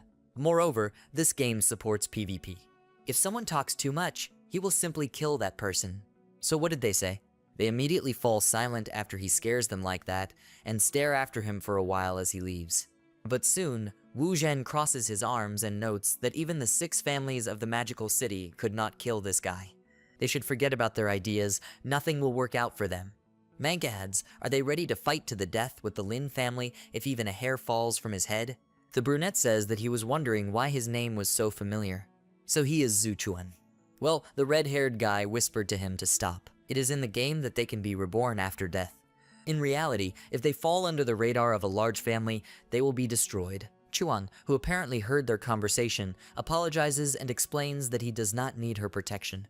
She has her own path, and he has his own path. After that, he moves further, but Wu Mank, along with Zhen, immediately follows him and hurries to calm him down. Zioking misses him. There is no great hatred between them. She acted quite boldly, but she was with him. She almost abandoned her family because of him. But these are 6 big families. All these years she has been hiding in the magical city only because she contacted him. Zhu Chuan stops and turns to her sadly and says that he knows that she treats him well, but he does not like such company. Not just being a son-in-law. Chuan always thought that he would live a happy, full life with Ling Zioking, but after graduation, she finally tore off her mask. As the heiress of the Lin family, she made demands on him, asking him to join the family. He does not obey anyone's orders and could not accept such changes in her. But most of all, he could not accept the fact that she was with him day and night for 3 years. It turned out to be an actress. In the end, he decided to break up with her. Returning from the memories, Zhu Chuan turned to Wu Mank and Wu Zhen, asking, by the way, what was wrong with them. He said that when they were going down, halfway down the stairs collapsed. Their group fell from the sky into the jungle. They cut down the trees that grew around them to make a boat and get across the swamp. But they were attacked again and again by a huge snake, and goblins were waiting in the area. They had to unite with the others. The huge snake was so fierce, but Chuan killed this one in one fell swoop. What happened to him during the time they were separated? Zhu Chuan told brother and sister Wu about what had happened, including that he could choose different classes, but still hid how his god-level skills had awakened. At the end, he noted that he did not expect to meet them beyond the Thunder Pool. Jen noted thoughtfully, it turned out that he had exciting adventures, even enviable, but he wondered, now that the snake was dead, could he go have a look at it? Wu Zhen ordered him to wait here while he cut down a couple of trees. Approaching one of them, and clasping the wide trunk with his hands, he screamed, and yellow lightning appeared around him. Jen quickly grew in size and tore off half of the tree trunk. When he put it on the ground, Chuan suggested that he rest first. He has the skills of the craft, so now it's up to him.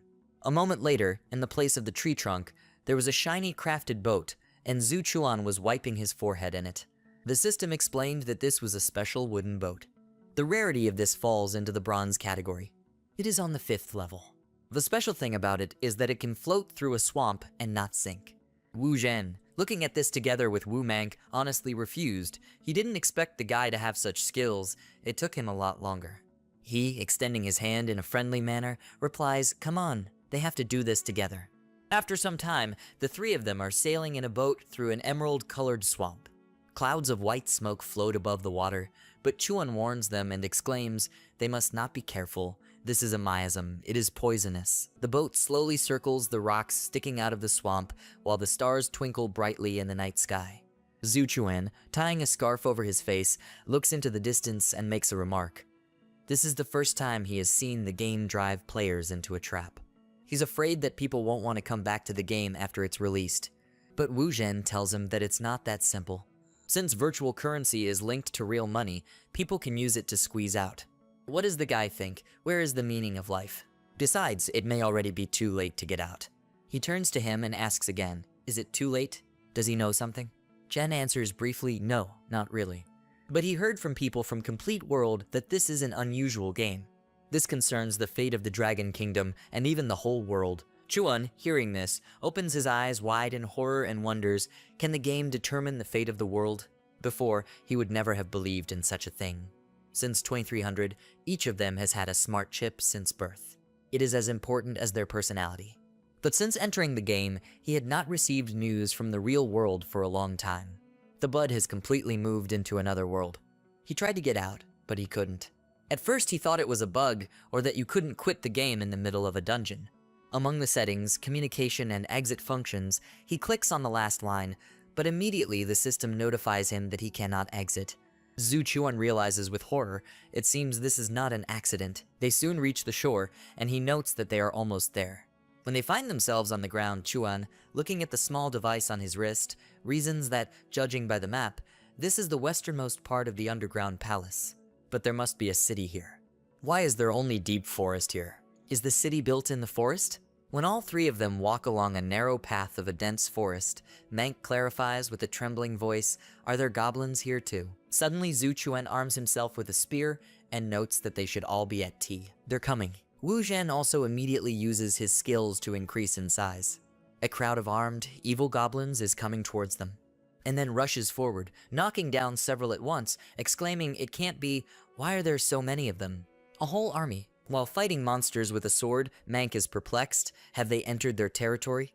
Chuan adds that it seems they will have to find a way to break through. Goblins continue to come to them, sitting on goats with glowing eyes. The system announces that a goblin army has attacked. The goblin army built to carry out the attack deals 5,000 points of non-selective damage to their enemies as well. When a squad of several dozen goblins rushes across the clearing, Zhen and Mank only manage to step aside at the last moment so as not to be shot down. Zhu Chuan also jumps up and orders the monsters to go into the forest. Landing on the ground, he asks how goblins can use skills. They also have 5,000 damage, even he can't stand it. Suddenly, he opens his eyes in fear, and Wu Zhen looks up every day and sees one goblin with a bow on a tree branch and shouts, "It's here!" Chuan rushes forward, back to the path, and shouts for them to follow him. At this point, he notes that if the map is correct, then if they move in this direction, they should soon see the castle. The secret area must be here. Then he points his hand at Zhen and Mank running behind him, saying, "Light shield." When they are surrounded by a translucent dome, which is broken by an arrow, Wu Zhen thinks with admiration, this guy was not only able to easily kill a huge snake, but he also imposes effects on his partners. He will have an incredible amount of achievement. When they come out, they will put him on the list of the most important people for the Wu family. Zhu Chuan shouts with hope that there must be a way out ahead. But his face shows shock when he stops and looking at the towering structure, surrounded by zombies, says, "Is such a huge castle hidden in the forest?" A goblin with a crown on his head angrily asks why people invaded his kingdom. The system opens a window in which the characteristics of the Goblin Lord are written. It is at level 25. Its rarity is silver. The Overlord has 200,000 health, 300 defense, 2,000 attack power. His skills include transforming from earth to swamp, non-converging lightning, and the power of a frost wave. Turning land into a swamp suggests that you can permanently turn a piece of land instead of devouring creatures and creating new goblins. Lightning's Bend is used when the player is wearing the Thunderlord crown, then they can continuously summon lightning strikes to attack the target, dealing 1,000 points of damage. The power of the frost wave suggests that the player can absorb the power of the cold wave to freeze large areas, causing a 2-second torpor. It is possible to turn the enemy into a crazy zombie. Wu Mank, looking up, clarifies, "Can goblins talk to people?" But then a system window appears, which says that a hidden mission has been launched, namely to defeat the miser of the underground palace of Vera. The reward is that they will receive a huge Overlord crown, a lot of experience points, and will open a real underground palace of faith. Chuan smirks and notes out loud, "Is that cute goblin king at the top of the city a miser?" When he jumps, the voice of Wu Mank and Wu Zhen, Zhu Chuan, is heard.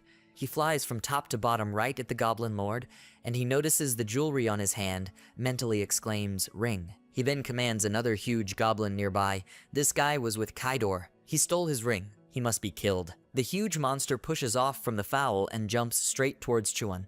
But he easily cuts it, flying through and taking 50,000 damage from the monster.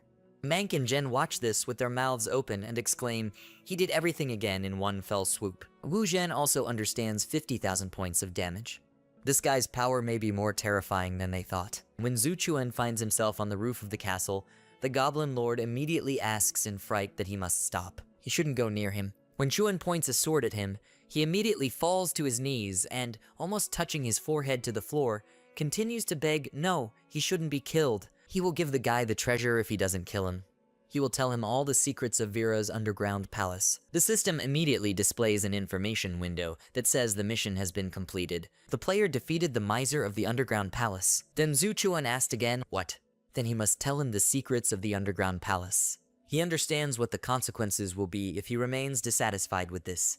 The ruler, shaking with fear, replies that he has lived here for 1,000 years. He will not dare to lie to him. Then he begins to tell everything. A long time ago, Vira's underground palace was called not an underground palace, but a dark cave. There were goblins, human criminals, and all sorts of dark creatures. The territories were predominantly divided between races, but sometimes conflicts occurred. But they achieved success. At some point, a woman named Vera came.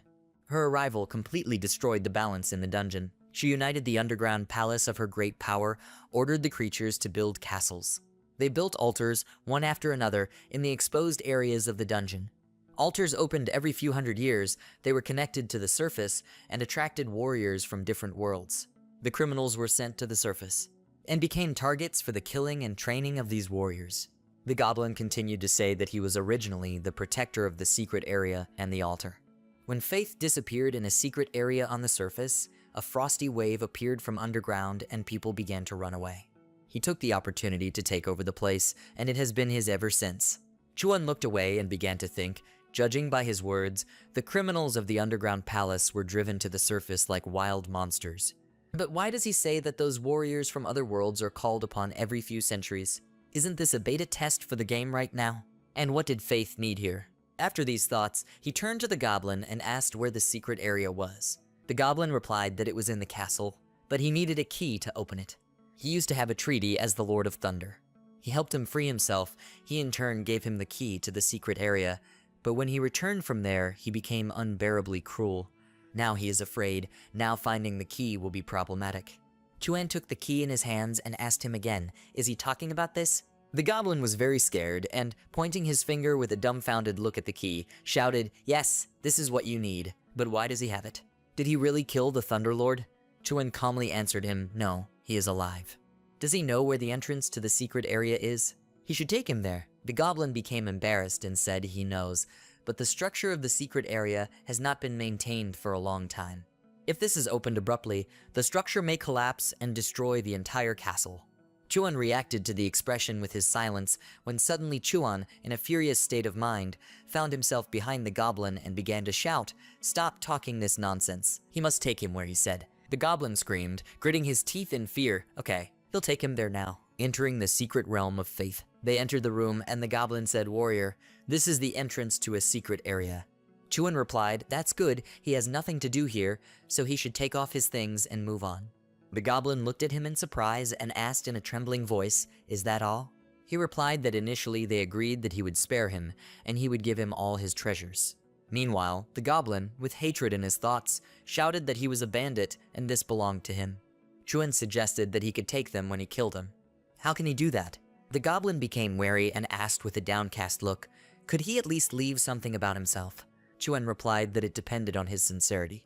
The system window suddenly informed him that he had received 10,000 gold coins from the dungeon miser, received the crown of the Lord of Thunder, the scepter of Shivan, the helmet of the Immortal, the mantle of Berserker. Chuan was delighted to receive this treasure, and the goblin said that he only had little things left and was leaving. Chuan looked after him and asked again, does the Goblin King who lived for 10,000 years have only this in his inventory? He already said that if he is not satisfied, the consequences will be serious. A moment later, he hit the goblin right on the ear with his sword and cut it, because of which the goblin groaned in pain and grabbed his severed ear and said that he was really very sorry. There was no need to lie to him. Please let him go and sit. This is really all he has, and he has nothing left. The system window reported that he received 1 million gold coins from the dungeon miser. Chuan answered him, okay, he can already leave, after which the goblin bowed to him several times and shouted words of gratitude, and then rushed to the exit. Chuan became wary and thought, he received 1 million at once and barely maintained his equanimity. Not long ago, he lived in a small rented house. The people there didn't even have money to pay their bills. Chuan put his hands on his belt and looked at the arch, after which he asked the question, how can he open the secret area? If he had known, he would have asked someone. Chuan turned his attention upward and looked at it questioningly, after which he brought the key to the bright red symbol and wondered, should he insert this here? Having inserted the key inside the hole, he turned it and an incredibly bright light appeared in front of his face, in which he had to cover his eyes with his hand. He squinted one eye and asked, "Did it really work?" The system asked him, "Does he want to enter the underground secret realm of faith?" Danger level, very dangerous. He was surprised at the level of danger and said that he had only seen this in information about the Lord of Thunder. Suddenly a sly smile appeared on his face and he thought, but this means that there will be excellent opportunities there, and now he has nothing to doubt. He immediately took a step and entered the portal, and after him bright rays of light appeared in the room. Many goblins began to scatter throughout the castle and scream loudly because of the huge cobblestones falling from the ceiling and the walls cracked, and the castle began to fall apart with an incredible roar. One of the goblins fell face first into the ground and exclaimed. The blond boy raised his hand into the air and opened his mouth in shock. He wondered if he had regained his appearance. Another ran up to him and asked loudly why he was sitting here. The underground palace is about to collapse, and they should escape from here as quickly as possible. Outside the castle, there was a green creature with long blonde hair and said that the secret shoes had been opened again. Several energy sparks ran through his body, and he shouted, spreading his arms, "Yes, Temple of Class Change." People were shouting inside the room, "What's the matter?" The system asked them to escape now, and players who survive the escape will receive many rewards. The guys tried to dodge the stones falling from the ceiling and tried to run out of the room in time, while the system notified that after the escape, the first collective copy of the server would disappear, and the system would announce the best results and distribute rewards. Rewards include equipment, experience points, special activities, and rare pets. There will be rewards for survival. They should run. Everyone rushed to the exit. Chuen, meanwhile, walked through a dark, long corridor with high ceilings, and on the sides of him there were several fiery torches that illuminated his path. He paused and looked around wondering, is this a secret area? Behind him, the appearance of a man's face appeared inside a huge wall with a red crystal in his forehead and told him to stand still, because a living being cannot here enter the remains of the soul hall of the divine estate. Chuen jumped from fear and surprise of the appearance of such a creature and exclaimed in horror. After that, he turned face to face with this creature, and the system informed him that he had met the god of greed. He can pay a certain amount of gold to get an answer to his question. Chuen thought about it. It turns out he just needs money. He thought he would have to fight. The system pointed him to the exchange, and he wondered how such a god could end up here. The system window showed that he paid the god of greed 10 gold coins. God smiled and said to him, "Dear warrior, he is so generous." He advises him not to enter, after all. The gods inside are very dangerous. For example, there is a huge dog god outside the door. This lives by absorbing the souls of brave people. If he wants to leave, then he should click here. Of course, if he still wants to enter, he can give him the card. Chuen thought, it seems that the money is not enough for him to let him in, after which the system again reported that he paid the god of greed 10,000 gold coins. God smiled an incredibly wide smile, and Chuen said again, "Dear God, he needs a better card." God addressed him with the same respect, and said that he assures the warrior that he will receive the best card. Chuen snatched the card from the mouth of the god with his drool, opened it, and thought, the card shows the names, characteristics, and weaknesses of the gods in each area. Indeed, it's quite detailed, almost an official guide. The system reports the hidden mission has been activated. Discover all the treasures of the gods. He looked ahead and asked how he could enter the temple. God replied, "Respected warrior, if he pays 100,000 gold coins, at the risk of being punished by the goddess, he will open the door for him." Chuen thought, 100,000 gold coins is a billion in reality, but there is no other way to complete the hidden mission, and a moment later the system reported that he paid the god of greed 100,000 gold coins. The gates opened in front of him, and the Hall of the Gods was open. God wished him a successful journey. He looked in front of him with caution and thought, the map shows that there is an incredibly fierce dog god who can ignore magic and protection. This can bite off a demigod's head in one fell swoop, so you have to be careful. Nothing happens. Is there something wrong with the card? He was dumbfounded when he heard the terrifying sounds and looked around him and wondered how long has this been here. On his left side there was a dog, which began to bark and lick his feet.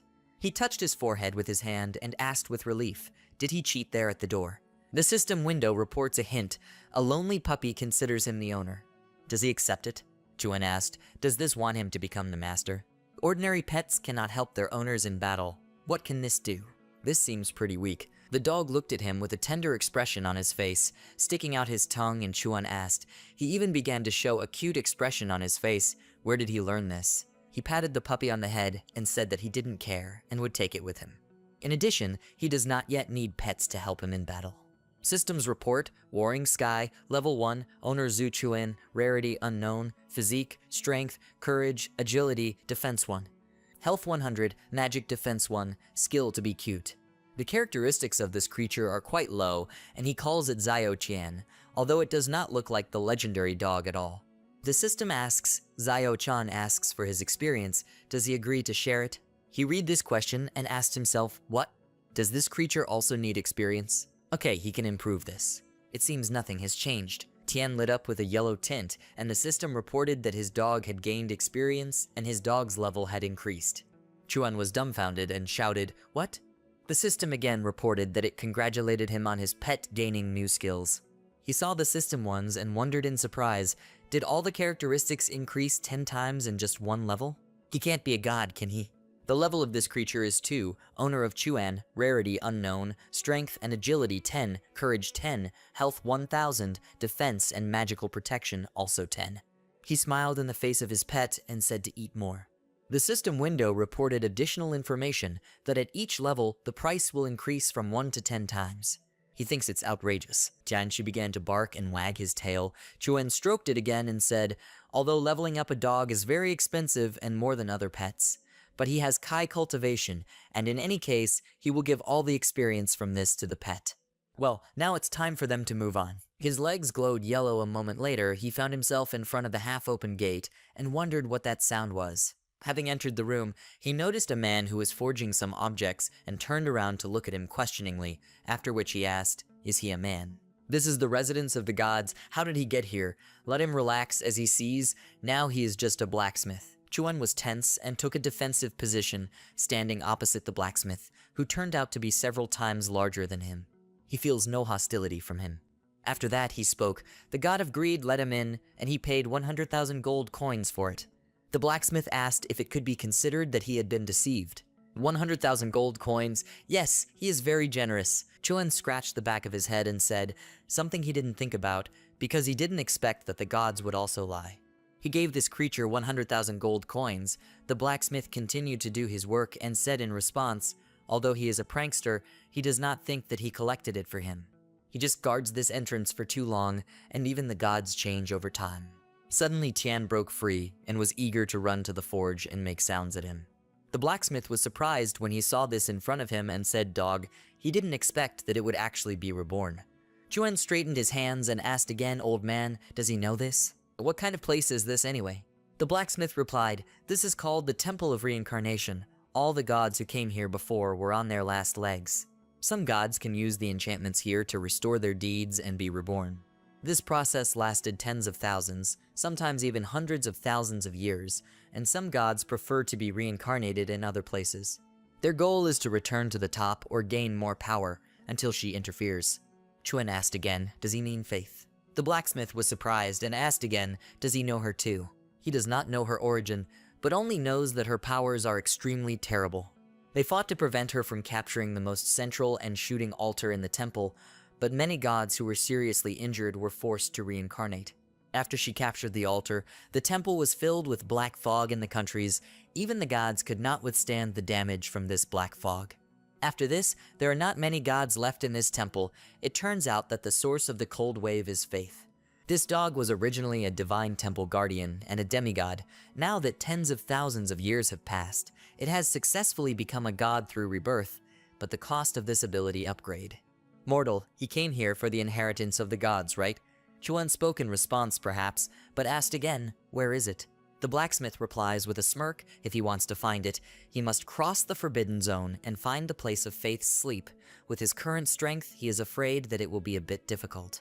But since he was able to come here, and also tamed the god's dog as a pet, then perhaps this is his destiny. Does he see this stove? If he has the materials, he can make him equipment. Chuan rushed to his armor, which he scattered on the floor, pulling it out of his bag and asked, let him see if he can use any of it. The blacksmith asked him in surprise, does he really only have these materials? How did he even get here? Chuan scratched the back of his head and didn't know what to answer, after which he expressed the idea that he had something else. He took off some of his clothes and said that this was equipment that he had originally planned to improve on his own. but he believes that it will be even better through the hands of a master like him.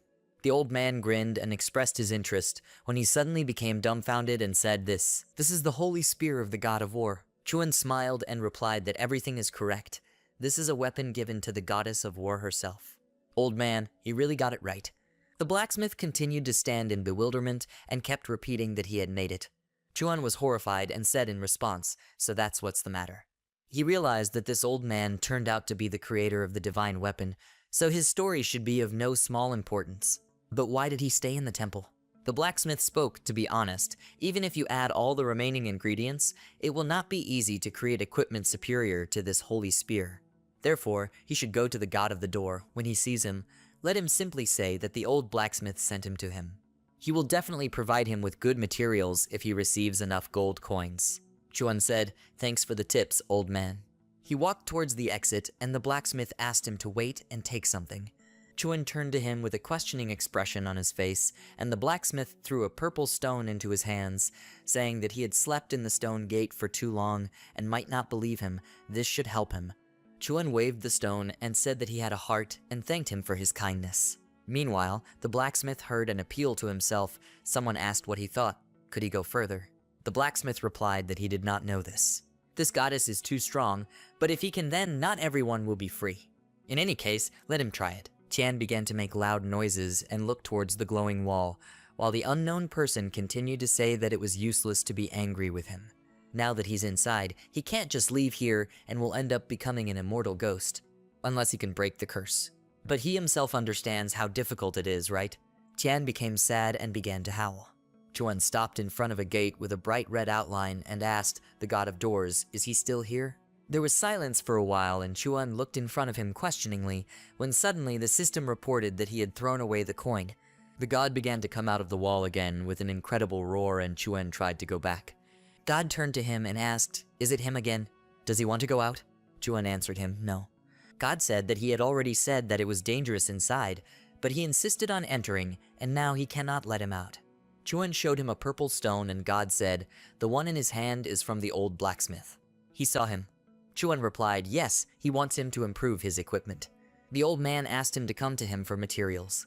God answered, since the old blacksmith asked him to come here, he could provide him with the best materials.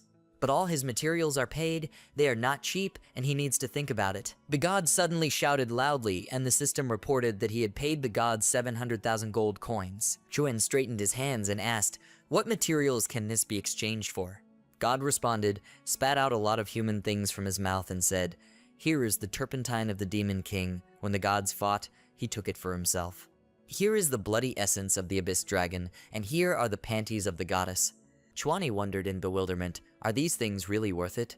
When he returned to the blacksmith with these things, the old man asked him what, and he brought some pretty decent materials. Chuan laid it out on the floor and exhaled and said, of course, these things cost him a total of 700,000 gold coins. He carried them to him and didn't even breathe.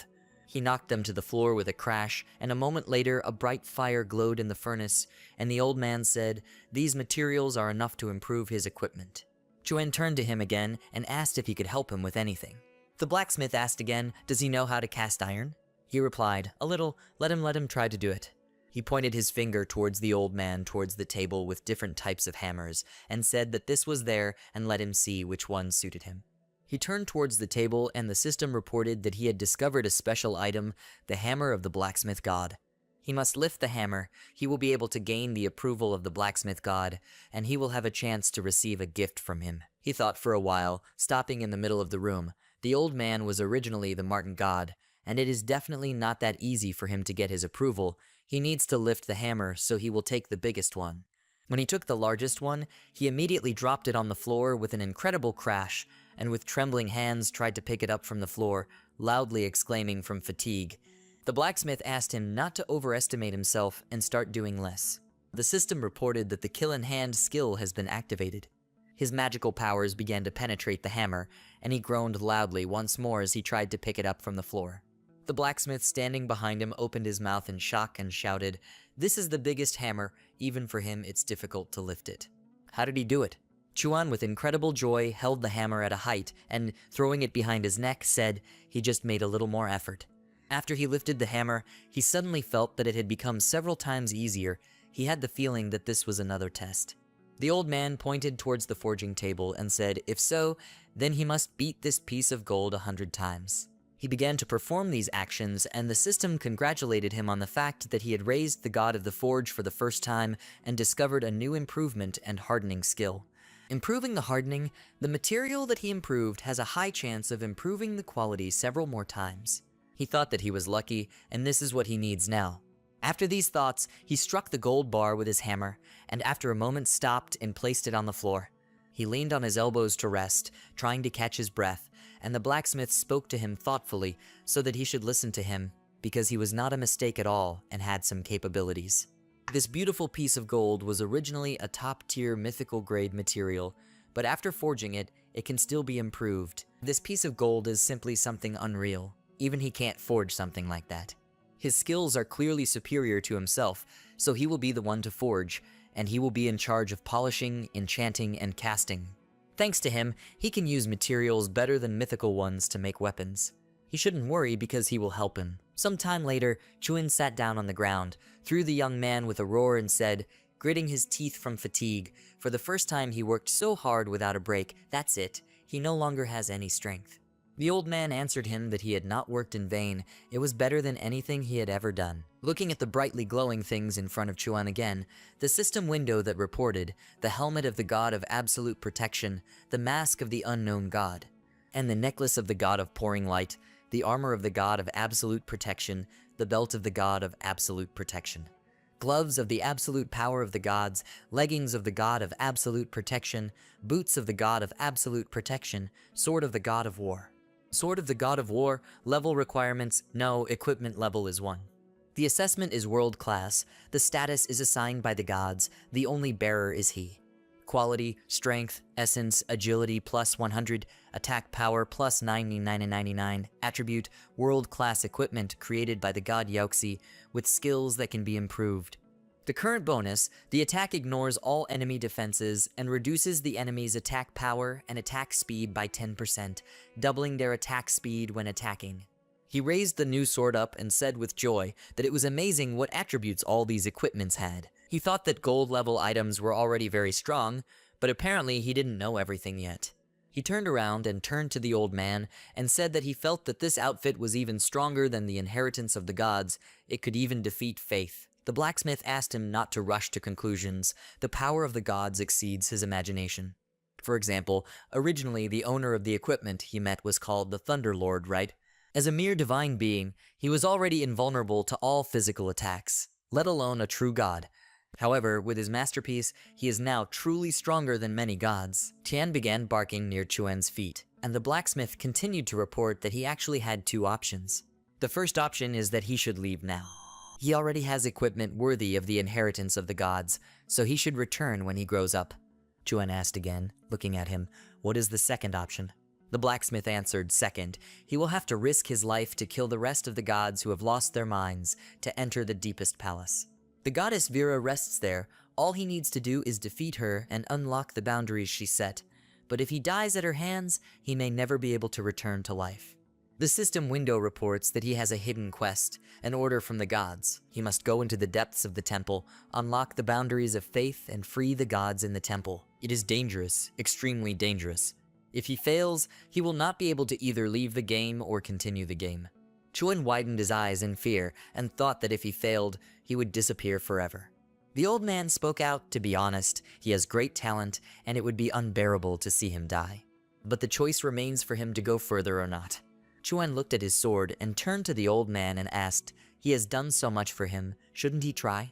If he leaves here now, he may not have the opportunity to return later. Suddenly he smiled and shouted with confidence in his eyes, so he chooses the second option. Thank you for his kindness, and he will be back soon. Together with his dog Tian, he headed towards Virayat, while the old man looked after him and thought that this guy was quite gifted and determined. He can really kill Faith, but he doesn't want him to die. After some time, many people found themselves near the destroyed temple and shouted, "What a horror! The safe zone has collapsed. How will they play after this?" The other guy asked him what. He thinks that now he can quit the game. Death in this game is so real, and the feeling of becoming a zombie, he doesn't want to go through it again. The other guy confirmed that he did too. Why don't they just go offline this time and then give it all up? It's just a game. Is it really necessary? The system told them that 10,000 people survived the Great Escape. 10 gold coins are distributed per person. The guys were thinking 10 gold coins? That's like 100,000 in real life. Is there such a big reward for simply escaping a dungeon? The girl said that she seemed to have found a reason to continue playing. The system window reappeared in the sky and reported, "Here are the top 100 ratings for the entire service. The higher the rating, the better your reward. Place 100, name Hu Tao. This player has closed his profile. He is not public. Awarded, gold rank required level 10, constitution and strength 45, agility 65, 215, attack power 750. And a special skill is when he attacks an enemy from invisibility, he delivers an explosive blow." The World was the most popular online game in the Dragon Kingdom until the launch of Complete World. People around were wondering Hu Tao. He remembers that the King of Assassins who dominated the world list was also called by that name, right? The King of Assassins is only in place 100. Who is next? A guy in a white robe stretched out his hand and began to loudly shout that he, the Chanya Union, was offering 1 million a year for Mr. Hu Tao to join them. Another asked, only 1 million? His Tsangbi Union is ready to give 5 million. Another guy in a yellow robe shouted, 10 million, and he will take this man. The guy with pink hair said to the girl standing next to him, "It turns out that with luck in this game, ordinary people really have a chance to change their destiny." She answered with tears in her eyes, "Yes, it's so easy to earn millions a year. It's so enviable." The system window reports location 20 is shown below. The girl's name is Wu Manko. This player has closed his profile. It is not public. The weapon is Chaos Staff, rank and epic. There is no level requirement. Only Chaos Elf can equip it. Dexterity, Magic, Constitution, Strength plus 100. Attack plus 1 and 200. Magic value plus 4,000. Attribute: this staff can only be equipped by Chaos Elves and has 5 forms. The owner can improve the staff by gaining experience in combat and spending magic value. Each time a person gains in epics, his properties improve significantly. Special skill: Chaos Blaster. Powerful chaos spells that deal 10,000 units of real damage to enemies within a radius of 1,000 m in front of a person. Lasts 60 minutes, consumes 10,000 mana. Place number 19 is presented below. This is a guy named Wu Zhen, rank 12, class, Thunder Giant special class, attack power 1,858, constitution 124, strength 135, agility 78, spirit 87, vitality 10,000, magic value 4,500 thunders, only special effect giant immunity to thunder magic, enhanced thunder power. The increase in strength and constitution will be doubled, and so will deal thunder damage. Damage taken is reduced by 30%, attack power is increased by 30%.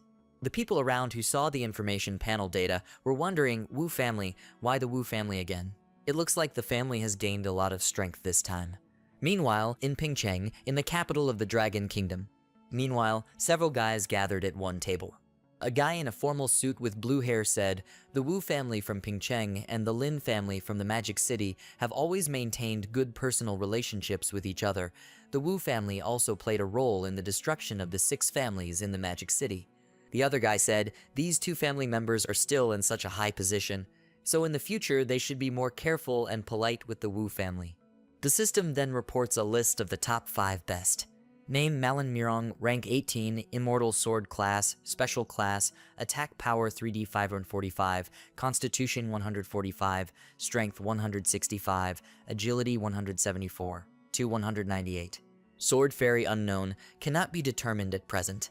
Reward: recognition of the gods, type, aura, increase, physique, strength, agility. Spirit, plus 150. He should gain the gratitude of the gods and increase his luck by 500 points with the help of the justice of the gods. Increases all attributes by 300 points. All damage taken is reduced by 50%. An unknown guy sat in front of the system window and said, "The Mirong family, this secretive family has come after all. It's been over 600 years since this family was last seen. This time even they can't sit still, can they?" He turned to his subordinate and asked him to tell his men to be careful and not provoke them with their insensitivity. He bowed and replied that he understood everything.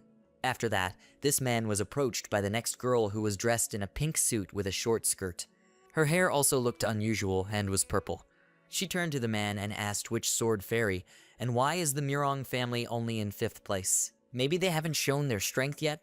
The men asked her not to worry because the rating is not important to them. All of them have extraordinary abilities, and their attributes may not be determined by the game itself, but still it is better not to act until they know what they are doing now. Systems reports, followed by the top 3 best. The girl was surprised and asked, "Is this girl named King?" The information panel does say that this is Lin King, rank 20, sealed class, unknown god, special class. Constitution, strength, agility, mentality, special skills unknown. Rewards, gods. This is the weapon of the gods for their reincarnation and may be able to help her recover quickly. Effect unknown. It seems that luck smiled on her too. Attention, first in the ranking. Everyone paid attention to this and decided that they would finally find out who was the best. What family is the player number 1 in the ranking from? The guy who was sitting at the table in Pingchang jumped up and shouted, "What? This is so unexpected." The man who was in the room with the purple-haired girl said, "Well, of course, who would doubt it? This is a guy named Zhu Chuan, rank 18, gender male, nationality dragon country.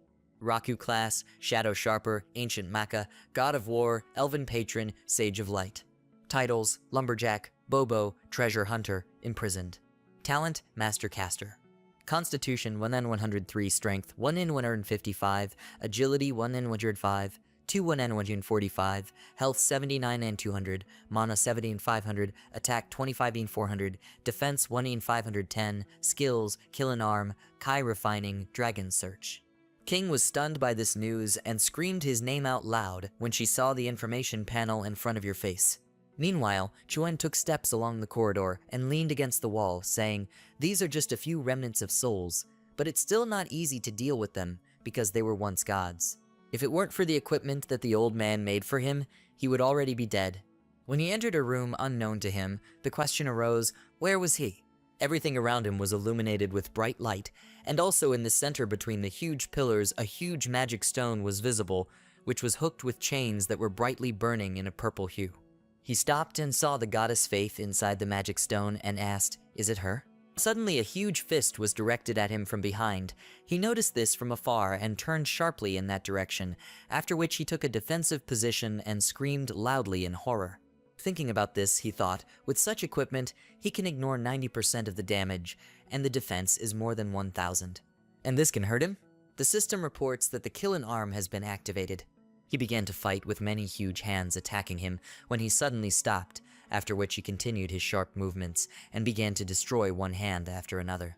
Vera opened her bright red-hot eyes and screamed, "Intruder." He disturbed her, and the information panel reports, name Faith, class unknown, condition heavily damaged, type divine, physique, strength, agility, spirit, attack power, defense, vitality unknown. Change of class, shadow of the Shura. He wondered what kind of ability she had. Suddenly, a huge fragment began to fall right on him, and he managed to dodge it and escaped in the other direction. Finding himself behind Vera, she turned around and asked questions. Had he really disappeared? "Do you need to kill him urgently?" He was surprised by what was happening and shouted, "Can she really see him?" After that, he suddenly began to fall to the ground with the wind and fell face first into the ground, breaking it into small pieces. Vera shouted at him to feel her anger. When he tried to rise, that system window informed him, attention, Faith sealed the entire space. The emptiness of space is about to collapse. If the player does not come out of the state of non-existence in time, he will die instantly. Vera asked him with a majestic expression on her face, "Does this mean he is not just invisible, but actually hiding in the void?" Indeed, this is a commendable technique, but no matter how hard he tries, he cannot overcome it. She pointed her magic hand at him and screamed at him to die, after which a bright light explosion occurred in the place where he had been all this time, after which there was a lot of dust, and a moment later Vera saw a bright light in front of her and said that it was simply incredible. Couldn't that blow kill him? Chuan found himself under the protective dome of light opposite her in complete protection and looked at her thoughtfully with a serious expression on his face. This outfit gave him 3 chances to completely dodge the blows, which he thought would become his trump card when attacking. But now he has wasted 1 chance just to save his life. If this continues, he will definitely die. A bright stone glowed on her chest, which she covered with her hands, and magical waves and loud sounds began to be emitted from her. Chuan noticed dark waves spreading everywhere and wondered what was happening. Why didn't she continue to attack him? Was it his imagination, or was his body being torn apart? That's right, he remembers that her current state is badly damaged. He remembered her characteristics and thought with horror, this attack must have greatly overloaded her body. The system window also tells him, of course, the effect on the sets. All life points can be sacrificed so that all attributes are added into one. All individual attributes increased by 1000% and invulnerability for 5 seconds. After the effect, he will enter a state of near death. He rushed to attack her with the thought that in any case, this is his only chance. The set also has a life-threatening effect and converts all characteristics into strength. Now he will do it. He ran closer to her and quickly swung his hand and his sword, shouting loudly from the blow. Vera was attacked by his forces and was dumbfounded, after which she clenched her teeth in anger and retreated back. A bright ray of light flashed around the entire perimeter, and Faith screamed at him in horror. Where did he get such a weapon? This is simply impossible. Impossible. All the gods decided to go against her. Chuan stepped aside and began to scream loudly as many dark energy rays appeared around him. Vera continued to scream, "Why is everyone betraying her?" In the meantime, he grabbed his sword and moved to attack her once more with a feeling of wariness, and a moment later pierced the Faith right through the stomach. For a moment he was dumbfounded and did not move at all, after which Vera fell to the ground with her mouth open and left without arms and legs. She was completely destroyed. Magical streams from her body emanated directly into the sky. Chuan caught his breath, continuing to stand near her body for a moment, after which he said that it was all over. Suddenly, the system window reported a warning that she was about to die, wondering if this was her last stage. She continued to die and drops of tears rolled from her eyes straight to the ground. A white car is driving along a wide street in a magical city. Ling Xiaoqing is in the salon, talking on the phone and advising everyone to go to Zhu Chuan.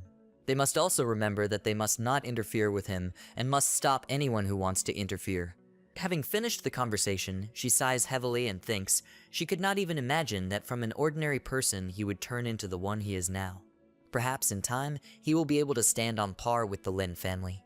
At such a moment, the family will not have any objection, right? At this time in Pingchan, in the house of the Wu family, the door to the hall opens and a happy male voice is heard. Zhen and Mank are wonderful guys. Then a young guy runs into the room and notes with a wide smile on his face that they both took good seats. This is a great achievement for their clan. She, sitting with him on the sofa and drinking a little wine from a glass, asks him to calm down. They have more important things to discuss with him. Then Wu Zhen and Wu Mank told their elder brother about their experiences. He eventually clarified, so in the game they met Chuan from the Magic City. Afterwards, placing his elbows on his knees, the guy continued thoughtfully, now that his power has been revealed, there must be many who have already begun to act. Even the people from above. Because the two of them have certain connections, and Mank and Ling Xiaoqing are close friends. Then they, the Wu family and the Ling family, must form an alliance. It's not too late, shouldn't go to the capital right now, and he will call the Ling family. The whole family will support them in this operation, so they must act. Jen, leaving together, Wu Mank calmly replied, okay. At the same time, a meeting is being held in the Dragon Building in the city of Pingchang. The gray-haired man at the head of the table sternly announces that the ranking among all worlds should be known to everyone. The main topic of their conversation today is Zhu Chuan, and you must tell them about this person. She immediately gets up from her seat and obediently answers, that's right, Zhu Chuan, the yield of the magical city, grew up in a family where 2 parents died. He had never interacted with family members before. 3 years ago, he fell in love with Ling Xiaoqing, a member of the Ling family. After they graduated from school, she announced her identity and asked him to join her family, but he refused. Later, for unknown reasons, Chuan remained associated with the 6 families, and Xiaoqing took action against the 6 families to protect him. Although the 6 families were insignificant, the Lin family also suffered greatly. The relationship between Ling Xiaoqing and Zhu Chuan ended. The man, after listening to this, notes, well, that's good. Now that the Chuan attribute panel has been published, all the clans are excited, even the Western powers. That's why they in the Dragon Group must act quickly. First, the most important in priority, they must ensure the safety of Zhu Chuan. Secondly, they should openly approach him and try to win him over, also give him feedback on any conditions he has. Thirdly, we need to find out more about him and send people to take his side and become his friends. Regarding the third point, Yi disguises herself well and is a woman, so she is the one who will have to complete this task. She saluted and replied, okay, she won't let you down. Finally, the gray-haired man said when they go to the magical city, They should not be so careful to balance the power of families. They shouldn't let a few clans get into trouble. They must be alert and watch for the appearance of families, and if there are any special circumstances, then they must all report them immediately. Okay, the meeting is over. Let the mission begin. Everyone present immediately stood up from their seats and unanimously answered, "That's right." In a tavern in the city at night, 3 customers were sitting at the bar while the blonde bartender was wiping glasses. He looked up at them and asked what they wanted to order. The girl with pink hair and a cowboy hat smiled and replied that she seemed to need a bottle of whiskey. The dark, muscular guy in the middle continued laughing and said that they also need a roast. He thinks everything should be festive. Finally, the blue-haired guy adjusted his glasses and replied that they also needed a copy of the white wine called the Dragon Kingdom Collection. The man put a glass of alcoholic drink on the table and noted that. Looks like they all came prepared. He will convey the words to his friends in the shadows. But this time they could tell him the reason for the holiday. The guy with glasses who hands him the phone replies that he is sure that the bartender knows the guy who has been making noise in the Kingdom of Dragons lately. The blonde man replied with a serious frown that gentlemen shouldn't mess with this guy. The girl, looking at her nails, asked why. Is he very strong? The man explained no, before he entered the game, he had a 100 chance of killing this guy. But this time everything is different. He doesn't know what this game has brought him to. Moreover, this is the territory of the Lin family. And the daughter of this family is his ex-girlfriend. Now, when such an important event happened, it was the family that had to prepare for it. You may have already installed protection around the house. The athlete in the middle hits the table with his fist and exclaims, "What is this?" Order from higher-ups. The blue-haired guy calmly adjusts his glasses once again and notes that he expected this. Now all the agents in the Dragon Kingdom are on their way. This time they must work together. After all, on this mission, the order from above was that even if they lost all their troops, they still had to destroy him. At this time, he is holding the phone in his hand, carefully looking at the photo of Zhu Chuan on the screen. A white car arrives at Chuan's residence in the Magic City. Xiaoqing, who is sitting in the car, puts her hand to her ear to better hear the sound through the headphones. Someone tells her that the northern airport has landed. Looks like someone from the Wu family in Pingchan. Many families in Jinling have moved, and they are probably heading to the magical city. The southern city has also moved, should they invite Chen Lao. What will she say? She strictly orders that all those who retreated come out. She sees that many people have come this time, perhaps they want Zhu Chuan's life. Some of them may even try to take advantage of their clan. It's time to let them meet their clan's trump card. In a prison cell, with shackles on her hands, a girl with bright red hair sits against the wall. She opens her green eyes, and instantly opening the door, she goes outside. Stretching her numb hands, she yawns and says out loud how long did she sleep. Afterwards, with a sly smile, she clarifies why the girl woke her up this time. When Xiaoqing gets out of the car, a voice comes through her headphones again. Yang Lin has already left. But it seems that after a sound sleep, she lost control, and her mind destroyed the entire western part of the estate. She notes that there is nothing wrong with this. She has not left the cell for too long, so she can stretch her muscles and come in. But after this, her interlocutor says in shock, the Namguang clan struck them. Ling Xiaoqing asks in shock, Namguang clan, did they come to all clans or just one person? But suddenly a hiss is heard in the headphones, and then another voice says, it's Namguang Zhu. Xiaoqing, shocked, asks again, is it her? SBE continues talking. Xiaoqing should listen to her. The world has changed so much, many hidden clans have appeared. It seems that Zhu Chuan is a big commodity that everyone has started hunting for. But Ling Xiaoqing says that she is the one who knows. What does he have to do with them? Namguang Zhu answers her and asks her not to worry. Her clan sent her to protect this kid. But she wants to warn her to be on her guard. Ling Xiaoqing, looking up, replies that she is glad that Zhu is on their side. She is grateful for this too. She will be careful. And now she must connect her with her clan. Namguang Zhu notes that you are still meditating. Xiaoqing insists that this time the matter is serious. The future of the Lin family depends on his decision. Zhu agrees, okay, she understood everything, now everything will happen. Soon, an elderly man with long gray hair and a beard clarifies, what is this serious matter for which Ling Xiaoqing distracted him from meditation? She apologizes, she didn't want to disturb her grandfather's peace. The old man remarks, well, he's heard about all this commotion that's going on. She wants to discuss that guy with him, doesn't she? She agrees, that's right. Grandpa then replies that she doesn't need to worry too much. Being in a magical city, they will not be able to change the course of events. A plane arrives at the western airport of the magical city. A blue-haired girl is walking along the gangway, accompanied by 2 guards.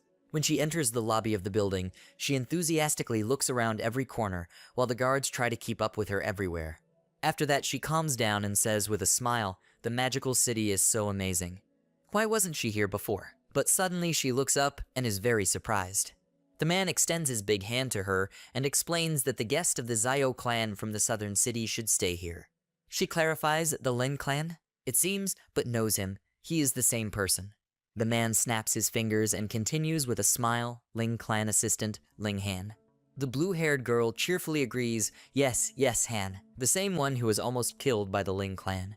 So, he wanted to die today at the hands of her clan. The guards behind her immediately signal to each other, and the bald man puts his hand into the inner pocket of his jacket.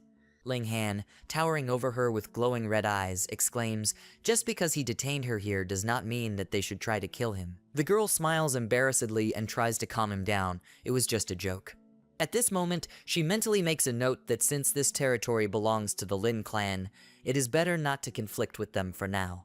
Afterwards, she tries to bring the conversation into a positive atmosphere and, spreading her arms to the sides, asks, "So this is how the Lin clan greets guests? Do they detain everyone at the airport?" Han immediately points his hand towards the glass doors and replies that she need not worry. He remembers that the Ling clan officially invited the Zio clan to Magic City.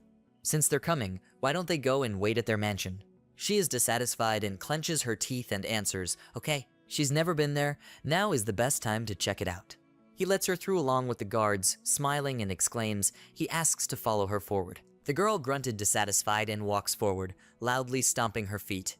At the same time, a girl with long pink hair in a red dress, a red wide-brimmed hat, a mask and sunglasses comes out of the eastern airport of the magical city. Having stopped a taxi, she sits in the back seat and explains that she needs to go to the main square of the magical city. The car is driving along the highway, and the driver, trying to start a conversation with her, clarifies that she comes from the southern city, right?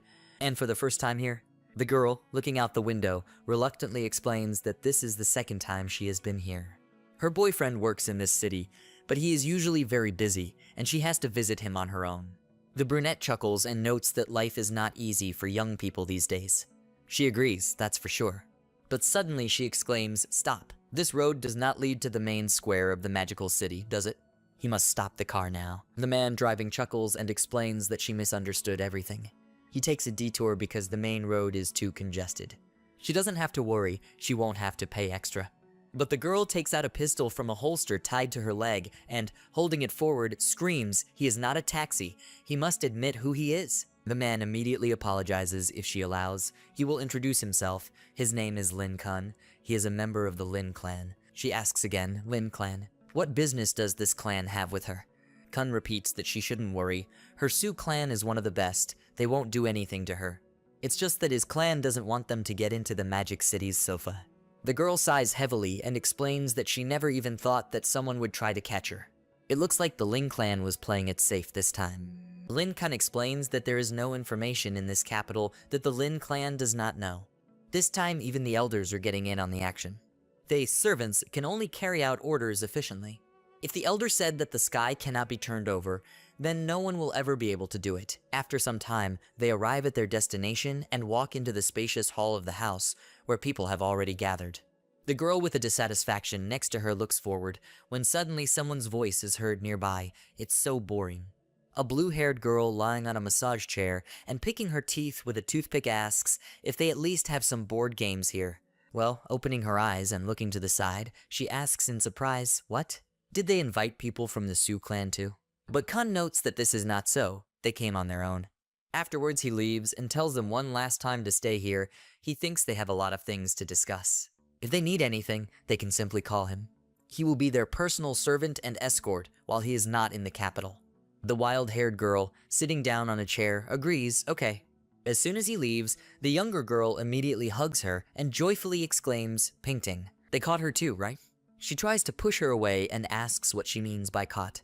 They invited them here as guests. But the blue-haired girl does not agree. No, they caught them like wild animals and keep them like in a zoo. This is so unfair. She came to the capital and has to sit locked up here. Isn't this a mockery?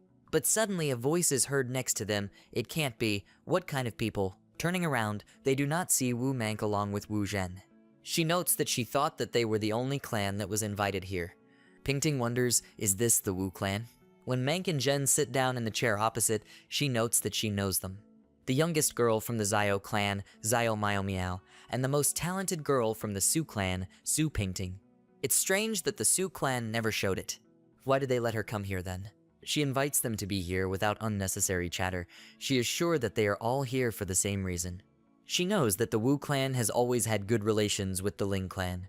I wonder if they know anything about this situation. Wu Mank answers with a smile, but since they asked, then she, on behalf of their clan, will express her point of view. They need Zhu Chuan, whatever he is, alive in any case, and they will need to meet him. Their conversations are currently being monitored by an elder through a special monitor. He puts his hands behind his back and says thoughtfully, some of them saw him, what is he like? Then turns to the people standing behind him. The blonde is the first to answer that they don't care about the relationship between the clans, they just need to gather more people. What was the purpose of Elder Lin calling them all here? Clarifies, didn't they understand? The guy with glasses says that he can be sure that their granddaughter is not related to this clan. If Zhu Chuan joins the organization, sooner or later, he will be able to help his clan. He knows that the organization rarely accepts people with family connections. The man agrees, it's true. But pressing the device on his wrist also adds that this is not the main problem right now. After clicking, many translucent blue screens appear in front of them, depicting different people in different locations of the city. The blonde exclaims in horror, it can't be. Lin explains that there are rats in the magical city. Their goal is the life of Zhu Chuan.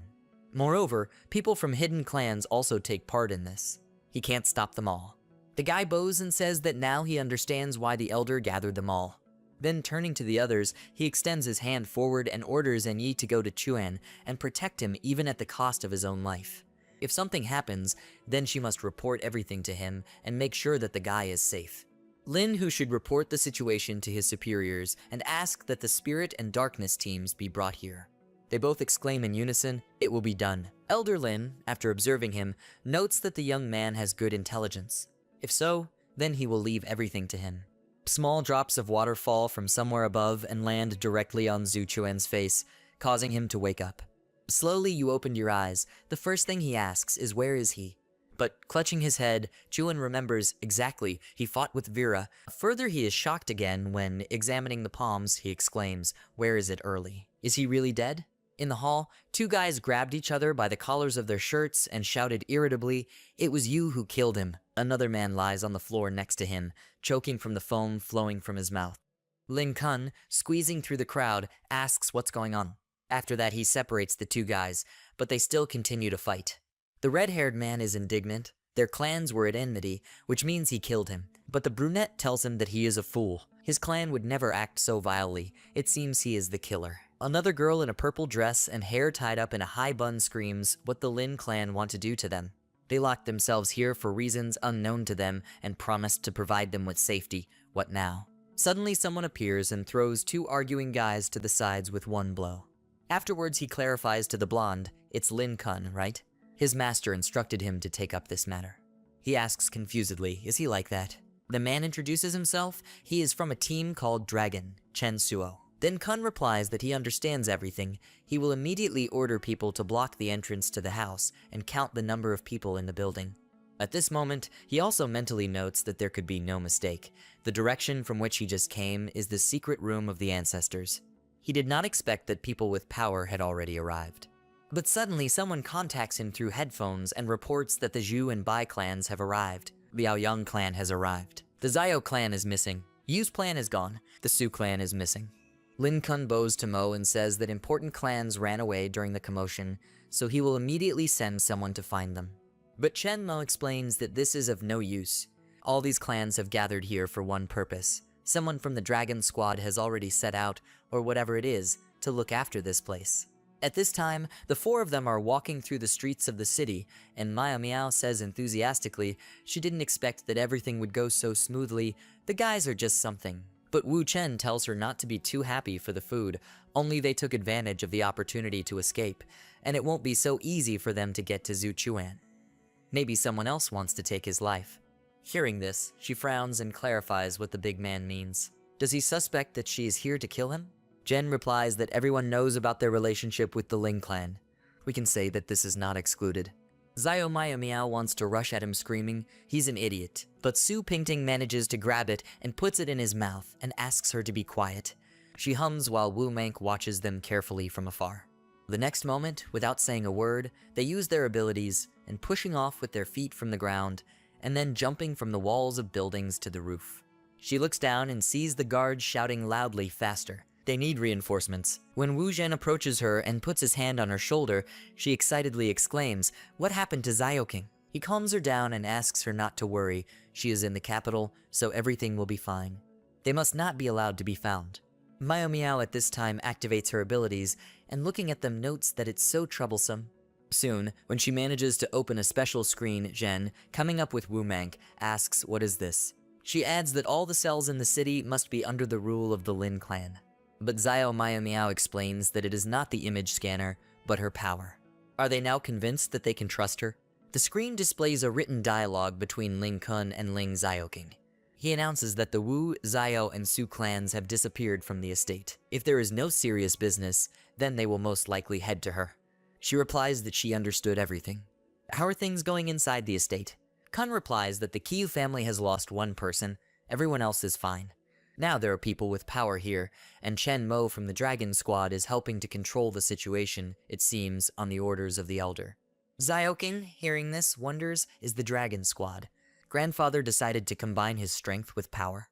Then she replies that she understands everything. Finally, she orders him to remain on the estate. She still has unfinished business.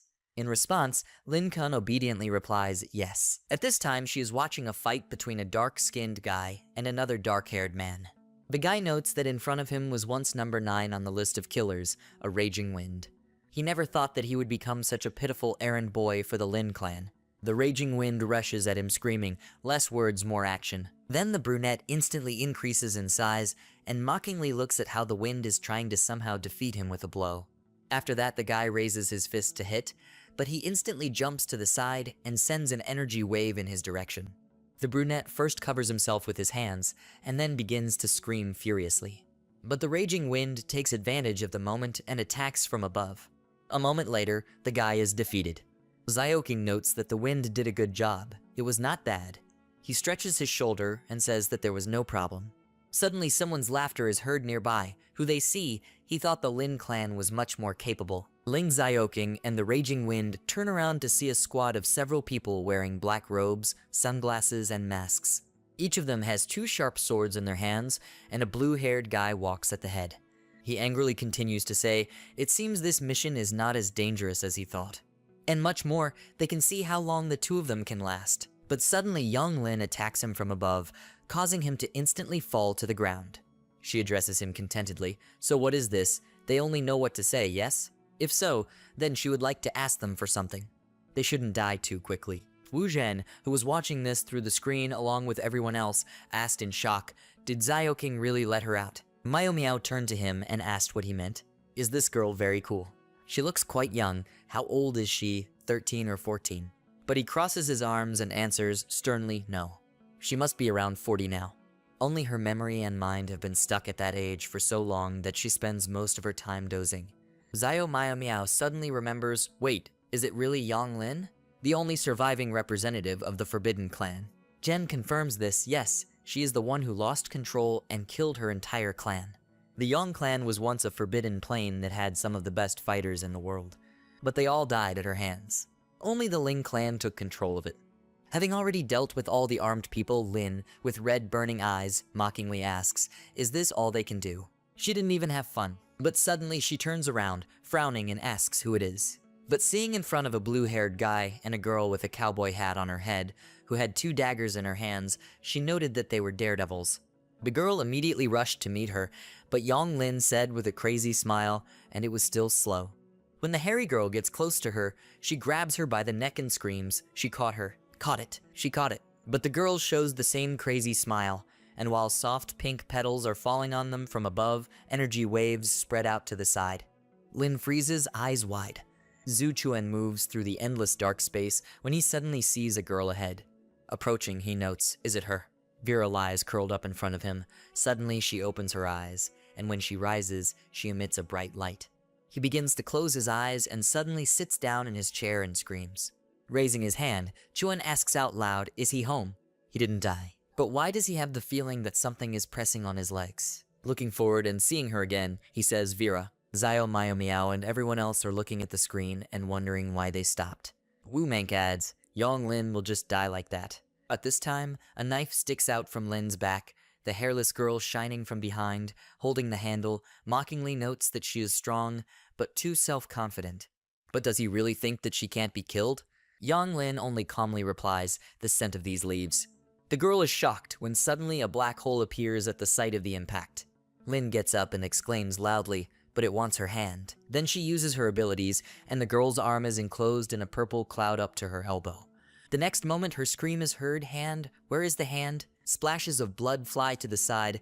Yan Lin's wound absorbs the body part that was just torn off. She says terribly, "What should she have a snack now?" The same knife blade appears from her left hand, and the hairy girl says in horror, "This is impossible. Her heart should have been pierced like a dagger. Is she a monster?" Suddenly, they are interrupted by a blue-haired guy who has been standing aside all this time. He heads towards them and loudly announces enough. He wants to introduce himself. His name is Cloverdoe, and he is a Varan from the west. The beautiful lady must spare his subordinates. If she wants, she will gladly take her place as her opponent. But Yang Lin easily throws the dagger to the girl's side and replies that she doesn't care who she fights with as long as they can give her pleasure. The guy shouldn't disappoint her. Lavida grows in size as she approaches her and his clothes are torn. He notes that he would like to tell her something. She shouldn't die too quickly. King, who has been watching from the side all this time, mentally notes that this is the #1 killer in the West, the Hand of Hell, Cloverdoe. What will happen to his body? She had never met a human werewolf before. When he quickly walks around Lin from behind, she gritted her teeth and agreed, "It's fast." Cloverdoe kicks her, throwing up the air and then jumping up, hitting Yang Lin in the stomach, causing her to immediately fly down, hitting the asphalt and breaking it. Cloverdoe flies towards her with his arm outstretched, and in the next moment, an explosion occurs. He rises to his feet and slowly leaves, saying, "It's a pity. Now it seems to him that he is much stronger than the Lin clan." But behind him, laughter is heard. Lin, approaching him, repeats, "It's a pity." He was almost able to kill her. After that, she plunges her hand into his body, and rustling his heart says, "But now he has no chance." The next moment, only Cloverdoe's dying cry is heard. The guys in black robes, hearing this, quickly rise to their feet and run away, at the same time shouting, "They must run away faster. Monsters. Cloverdoe is dead." Ling Xiaoqing quickly reacts and orders through the earpiece, "It is necessary to fence off the area and not allow anyone to leave." People in green uniforms immediately jump down from the roof of the building. Su Pingting, watching this with the others from the roof, notes that even though the target is close, it seems that it will be impossible to pass through them. Zio Maya Miao turns to Wu Zhen and asks what should they do now. She doesn't want to go back to the Lin clan. He answers with crossed arms that all they can do is wait. At this time, a girl with blue hair approaches the door of one of the apartments and says into the earphone, she has good bad news. Which one does she want to hear first? A female voice responds by asking Zhu not to waste time. She quickly replies, "Okay, the good news is that Zhu Chuan is safe and sound."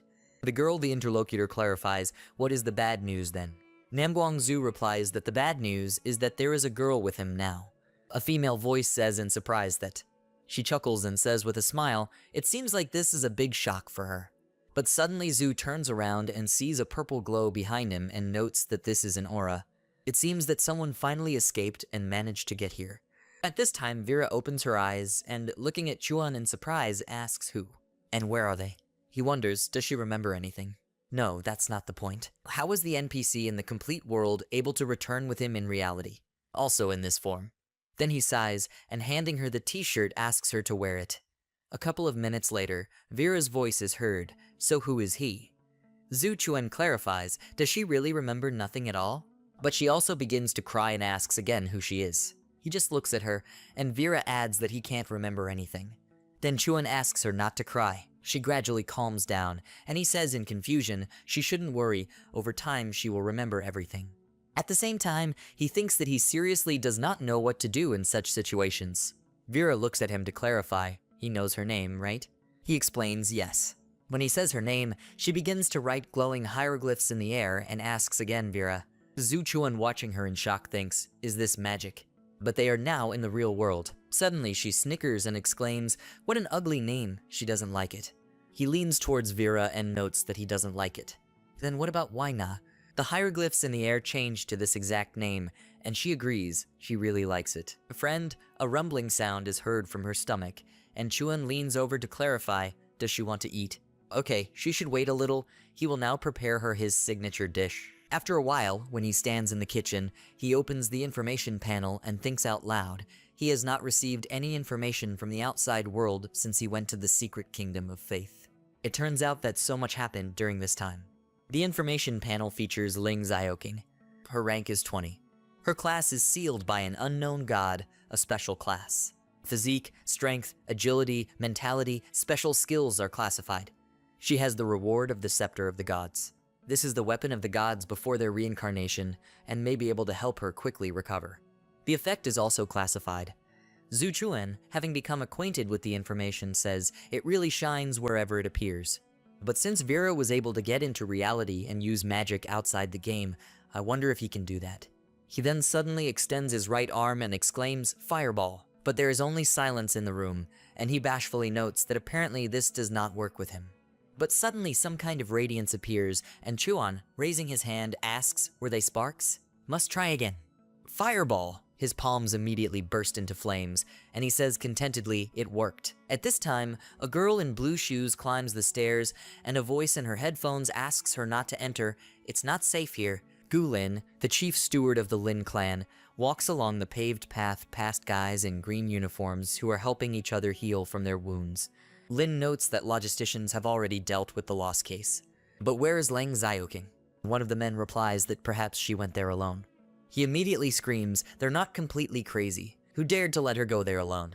Should not immediately go there, find her and protect her. The soldiers immediately run away in fear and answer, yes. Sometime later, when they arrive at a snow-white multi-story building, Gu Lin mentally notes the last time the Lin family suffered so much because of him. What secrets does this Zhu Chuan hide in his body? Yang Lin, who is behind him, is like a real child and clarifies, where is Xiaoqing now? He points his finger at the entrance to the building and explains that she went there on her own. Lin doesn't want to look for her. She doesn't seem to be able to cope at all.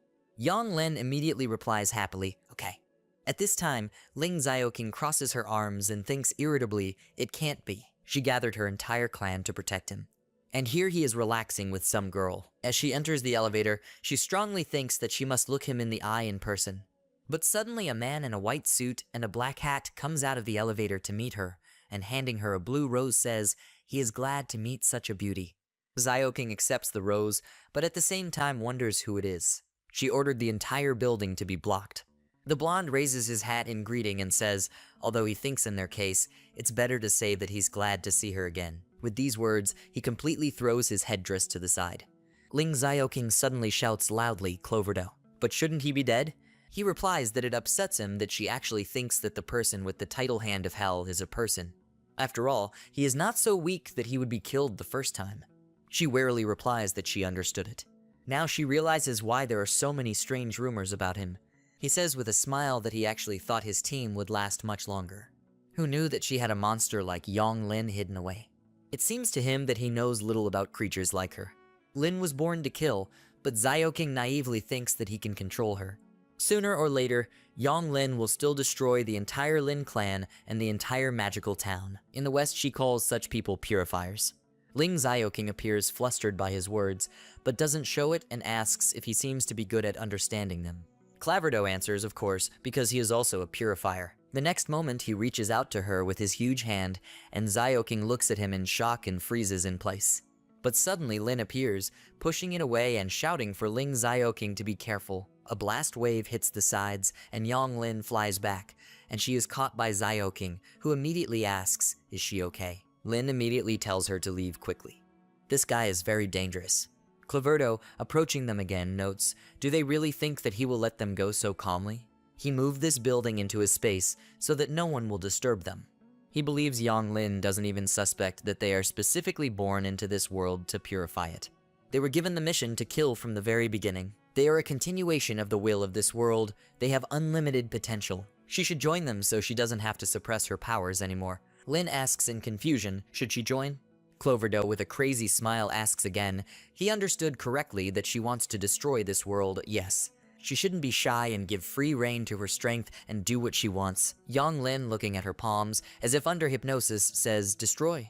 Xiaoking, seeing her condition, exclaims loudly, she should not listen to him. But Lin creates an attraction around her and says with red glowing eyes, it sounds fun. He snaps his fingers and notes, that's right, she shouldn't give up. Yang Lin heading towards him is added, then she will start with him. But when it flies through his body, Cloverdo explains that this will not work. They are in his space, so until he wants to, no attack will affect him.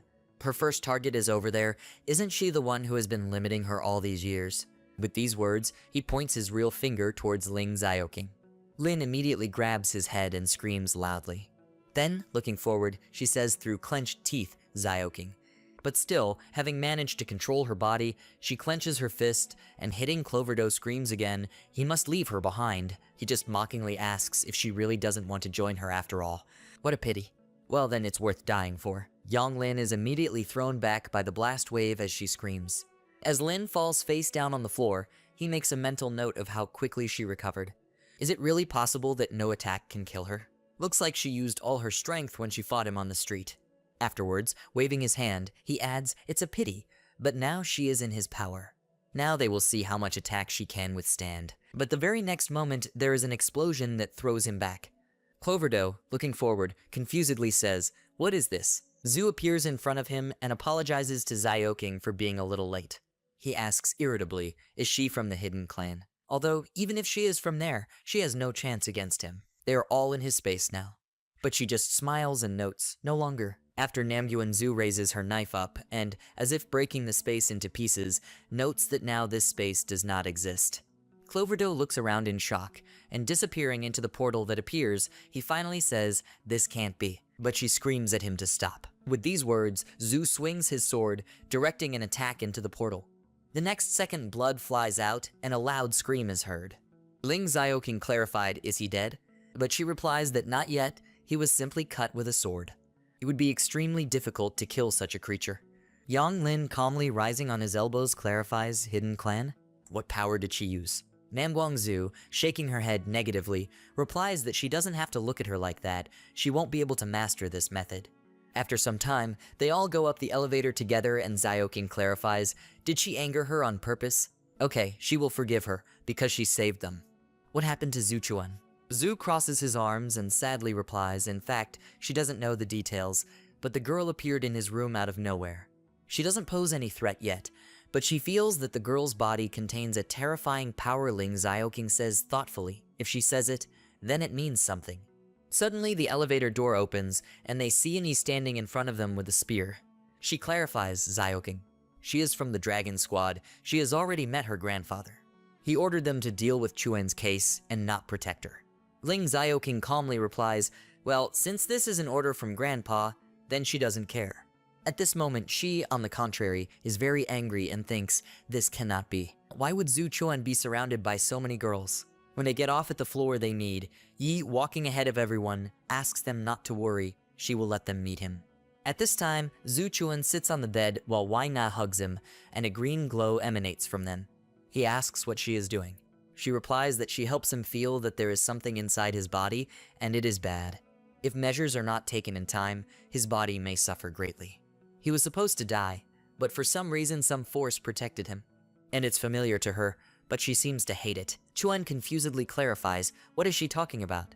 But when Na continues to hug him, he thinks, oddly enough, he really felt that he felt much better after her procedure. She simply said that he should have died. Does this mean that his near-death experience in the game affects his reality? But why not? He understands in any case, she must have just treated him with her powers. It's strange for her. He's a stranger whom she just met. But when the doorbell rings, he asks in confusion, who is it? All the girls appear in the door peephole at once, and Annie announces that the Dragon Squad has received orders to protect it. When she alone enters inside his apartment, Zhu Chuan clarifies those who are outside and need to be let in. He tells him to ask them to wait a little. She needs to discuss something with him in private too. Chuan, looking at her, thoughtfully rubs his chin and clarifies with some suspicion, is she really from the Dragon Squad? She said she was here to keep him safe. Is he in danger now? Anne hands him the card and explains that this is her ID, she can take a look at it. As for his safety today, his ex-girlfriend brought almost the entire Ling clan to this apartment to stop nearly 600 Westerners who wanted to kill him. Zhu Chuan, having examined the ID, notes that he cannot believe it. Is it true? But he calmly walks through the apartment and explains that now he doesn't need to worry. This is unlikely to happen again in the near future. Before coming here, the headquarters found some information about him. According to intelligence, he had no relationships with girls after breaking up with Ling Xiaoqing. Stopping in front of the bed in which Wai Na was sleeping, she clarified, "Then who is this girl?" Zhu Chuan suddenly shouted loudly that this was his new girlfriend. Ini, wiping the saliva from his face, asks again exactly. Her advice is that he shouldn't shout so loudly, otherwise others may hear it. Immediately, there is a loud knock on the door and Xiaoqing's scream is heard. He's a freak. At this time, she is trying to kick down the door and screaming for him to come to her now. Zhu holds her shoulders with all his might and tells her that she needs to calm down. He sits down on the sofas and continues to talk. She knows that he has many questions for her. They all start with complete world. Chuan asks again, complete world? We cross our legs with a smile and tell him, that's right, this is not just a game. About 10 years ago, countries around the world recorded a strange signal. At first, they thought it was an alien life form, but after much research, it was discovered that it was a signal from another world. And this signal contained an important message for them. In 10 years, they are destined to unite with their world.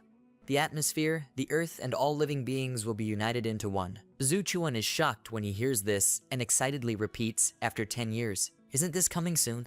So Complete World was launched recently. But how do they know that the signal was not fake?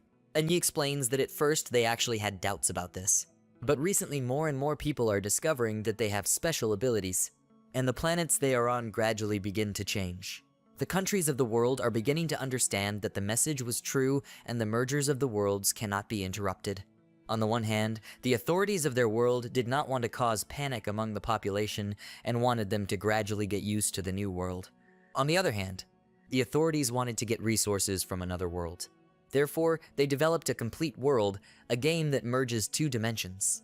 And he, as the #1 player in the game's ranking, becomes the main threat to other countries. She knows he hates being told what to do, but right now he has no other choice. He must join them and fight for the resources of the complete world, and most importantly for his life. Chuan, hearing this, thinks about it. He did not expect that everything would turn out this way. Initially, he just wanted to diversify his daily life with the help of this game. And now he has the power to change fate. The world is about to change. Since there is no longer a way to stop the merging of worlds and the possibility of future wars is quite high, now you can't just sit still. Therefore, clenching his fist, he decisively announces that he agrees. But what exactly does he need to do? Yi, grinning contentedly and looking at him, explains that in short, the authorities are very interested in his potential. All he needs to do now is pass a series of their tests and join the Dragon Squad. After he becomes part of them, they will not provide him with all the necessary resources and will train him. All he had to do for now was to stay close to her and not join any clan, including the Ling clan. But they will not prevent him from communicating with friends or relatives.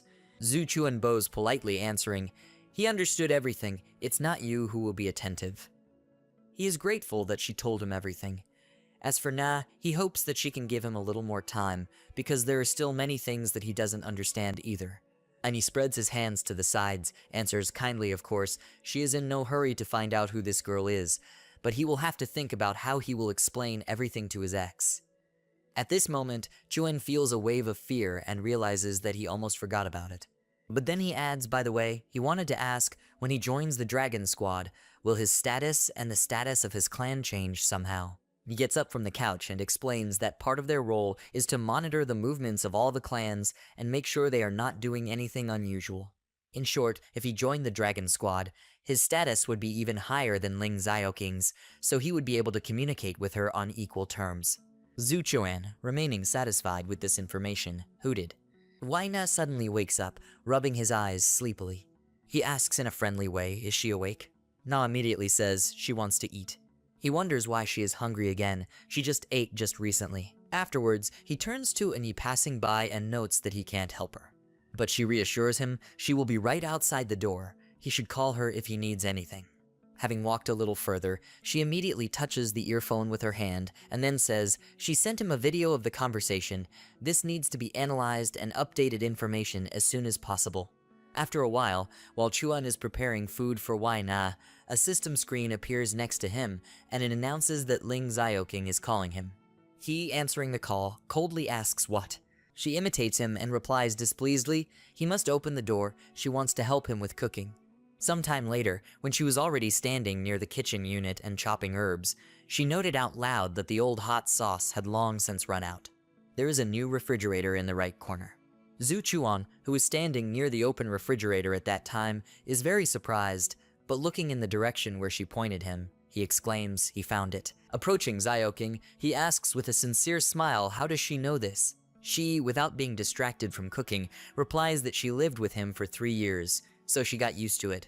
He shouldn't worry, she doesn't follow his life. Just today, for his safety, she received an order to look at his house. There was really nothing in the refrigerator, and there was a lot of unwashed grease in the kitchen. And his clothes are wrinkled, it looks like his life is as good as he wanted it to be. Zhu Chuan shyly puts his hand to his face and makes excuses, he's just not used to this. But then, he wonders, is everything that Annie told him true? Ling Xiaoqing confirms this, many killers from the west have arrived today. They are by no means weak, her clan suffered great losses. He shouldn't feel guilty, it's her clan that owes him. She admits that what her grandfather did was wrong. He uses him as bait to play hardball and lure the 6 clans into participating. But Chuan raises his hand, interrupting her. Okay, they should forget about it, doesn't want to talk about it now. But she insists the world is about to change, she doesn't know what will happen in the future, and what will happen to the Ling clan. The next moment she abruptly approaches him, and adds that this is why she wants to do what she could not afford to do before. As soon as she finishes her sentence, Zhu Chuan immediately. Next, Xiaoqing whispers in his ear that between the Ling clan and him, she will choose him. He blushes, but still hugging her, he reminds her that her grandfather will be against it, she is the future of her clan. There are a lot of people in this, you can't ignore them to explore only your own desires. Ling Xiaoqing put his head on his chest and says plaintively she doesn't know, she can't think of anything right now. He should know that she never lied to him. No matter who he is, she still loves him. Zhu Chuan feels sorry for her, and he mentally concludes that, next to him, she can sometimes be like a little child. But as the eldest daughter of the Lin clan, she must always remain rational and make the best possible choices. After that, he pushes her aside and, putting his arm around her shoulders with a smile, announces, okay, he will help her with everything he can. But she must know he will not be able to return to the Ling clan. Ling Xiaoqing happily tells him that they have agreed. Now, I have to explain one thing to her. What is a girl doing in his house? Immediately after her words, the atmosphere between them becomes tense. When Zhu Chuan is setting up a small coffee table, Wai Na is sitting on the sofa, swinging her legs happily and saying, eat, eat, eat. Xiaoqing points his finger at her displeasedly and asks, she was a teenager before, how come she turned into a child in the blink of an eye? Chuan, confused, says that in fact, he doesn't know either. Well, you need to calm down, she's sitting on the sofa, her little legs don't even touch the floor. He won't even touch such a little girl. Does she believe him? After delicious tea and lunch, Ling Xiaoqing wipes Na's mouth as she announces that she is full. But unexpectedly for them, Annie's voice is heard outside the door. Their squad will be here soon, so they should get ready. Zhu Chuan immediately replies, yes, okay. But she adds that she has something important to tell him. But first I have to tell his girlfriend to get out of here with this girl. He clarifies in confusion, she listened to them the whole time, didn't she? If she wants them to work well in the future, she shouldn't use such dirty tricks. He agrees, okay, she'll take care of it next time. After Xiaoqing heads out, Chuan turns to Wai Na, would she like to take a walk with her? But she immediately hugs him and replies that she doesn't want this. Zhu Chuan tries to convince her and notes that if she shows good behavior, he will cook her something delicious later. Ling Xiaoqing chuckles jealously after hearing this. Na is already saying it louder, she doesn't want to. Along with these words, she begins to study the purple lights. Annie seeing this exclaims in confusion, what is happening? Chuan gives up and tells Wai Na, okay, if she doesn't want to, then she doesn't have to go. He is shocked and wonders if this terrifying power really came from the girl. When she goes inside, Zhu Chuan asks if she can stay. He thinks she won't understand anything now, since she's a child. Enyi, sitting down opposite her, asks him to think carefully if she listens to their dialogue. Then after that, she will be under their strict supervision. In addition, she must know whether she can be trusted 100%. He, stroking Nae on the head, agrees, okay, then first, he will tell them who she is. He hopes when the time comes they won't be too surprised. But suddenly a man's voice is heard. It seems that everyone is already here. A blonde man, accompanied by two strong men, enters the room and introduces himself. He is Captain Chen Ping, and the two behind him are his colleagues. The one with the hood is Wen Tao, and the one with the flat head is Wu Pun. Chuan shakes Ping's hand and says that Enyi told him some of what happened earlier. Now they must tell him what he does not yet know. Chen Ping says with a bright smile, it seems that he is already aware of everything. Well then, he will skip the formalities. He is sure that the guy already knows about the existence of superhumans in their world. According to the division of power, they are divided into 5 levels: 3rd level, 2nd level, 1st level, super disaster. By the way, all members of their squad have super level strength so far. Zhu Chuan, wary, clarifies for now. What does he mean? Pin, adjusting his glasses, answers, forces exceeding the level of disaster can pose a threat to the world. Therefore, as soon as someone of disaster level or higher appears, the state sends them all to suppress it. Overall, it's good for the world that they don't show such great powers as long as these mutants don't get in the way. Chuan, now openly nervous, exclaims, what is the division of power above the level of disaster? What is the power behind the dragon groups? What about the so-called hidden clans and their relations with the West by the West? Pin extends his hand forward and motions for him to stop. Then notes that he has so many questions, each of them related to the main secrets. First, he must answer the previous questions. He also adds that he did a little research on the way here. He checked the databases and immigration registries of the magical city and could not find any information about the identity of this girl. This means that she doesn't even have a genetic chip. This doesn't happen in their time, so is she like that too? Zhu Chuan, patting her on the back, explains that she is not from this world. In Complete World, he had a meeting with her. He fought with her in the temple to obtain the inheritance of the gods. She is the goddess guarding the Great Hall and a very formidable rival. He gave it his all, and in the end, when he woke up, she was already next to him. Chen Ping is confused and asks again, in other words, she is a god from another world. He never thought this could happen. Chuan adds, and from what he's seen, it seems like she changes every time she expends energy. First she was in the form of a young girl, and now this little girl with a different personality and different characteristics. Pin, adjusting his glasses on his face, which are covered with sweat from excitement, replies that he understands. It would seem that this is another step towards the merging of worlds. Then later he turns to Enyi and orders her to contact headquarters and report the situation. She salutes him and exclaims, exactly. Now Chen Ping reaches into the inner pocket of his jacket and announces that regarding the questions that the guy asked earlier, he will now answer them. The strongest member of open clans strengthens, so to speak, by refining the Kai, where those who do not have the qualifications of refining Kai are distributed among already existing clans. Over time, they evolved into the various clans that exist today. The forces behind their dragon faction are actually the 3 elders of the hidden clans in the magical city. These are Xuan, Murong, and Nanli respectively. As a result of the merging of worlds, ordinary aliens are created, the upper limit of whose strength can only reach the super level. And the only ones who can possess power above the calamity level are Kai refining cultivators. Cultivators above the calamity level are divided into acquired, innate, perfected, Kai refining level cultivators, great foundation cultivators, true golden tribute masters, exalted ones, transfigured gods and ancestors. This time they are here. In addition to bringing him into the dragon squad, they are also checking to see if the guy is qualified to refine Kai. While Zhu Chuan lays the sleeping Wai Na on the sofa, Ping sits down at the table, places a relief disc with the image of the sun in the middle on the surface, and continues, if this is confirmed, then he will be able to join the 3 great clans. Chuan, sitting down next to him, replies that he understood that, but what about the killers from the west? Chen Ping corrects him, does he mean purifiers? And he need not worry too much about them. They believe that the Eastern powers are the source of the disasters of this world. The original plan was to use them to suppress or even destroy the magical city by seizing the resources of another world.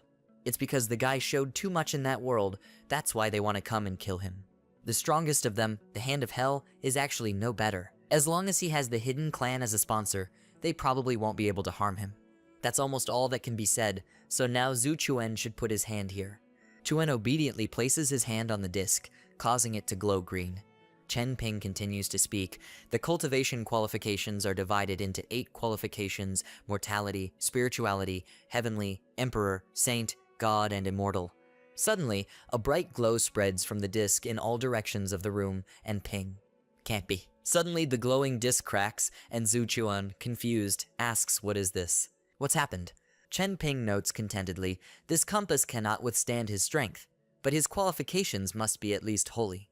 Some old men from the hidden clans would rather have a genius like him die than be handed over to the 3 great clans." The next moment he leaves with his colleagues and adds that the guy must quickly contact the 3 great clans and ask them to send experts to meet with him. Finally, Ping turns around and, pointing his finger at Chuan, exclaims Kama, he must remember, for his own safety, he better not leave here until they come for him. When the door closes, Zhu Chuan is left standing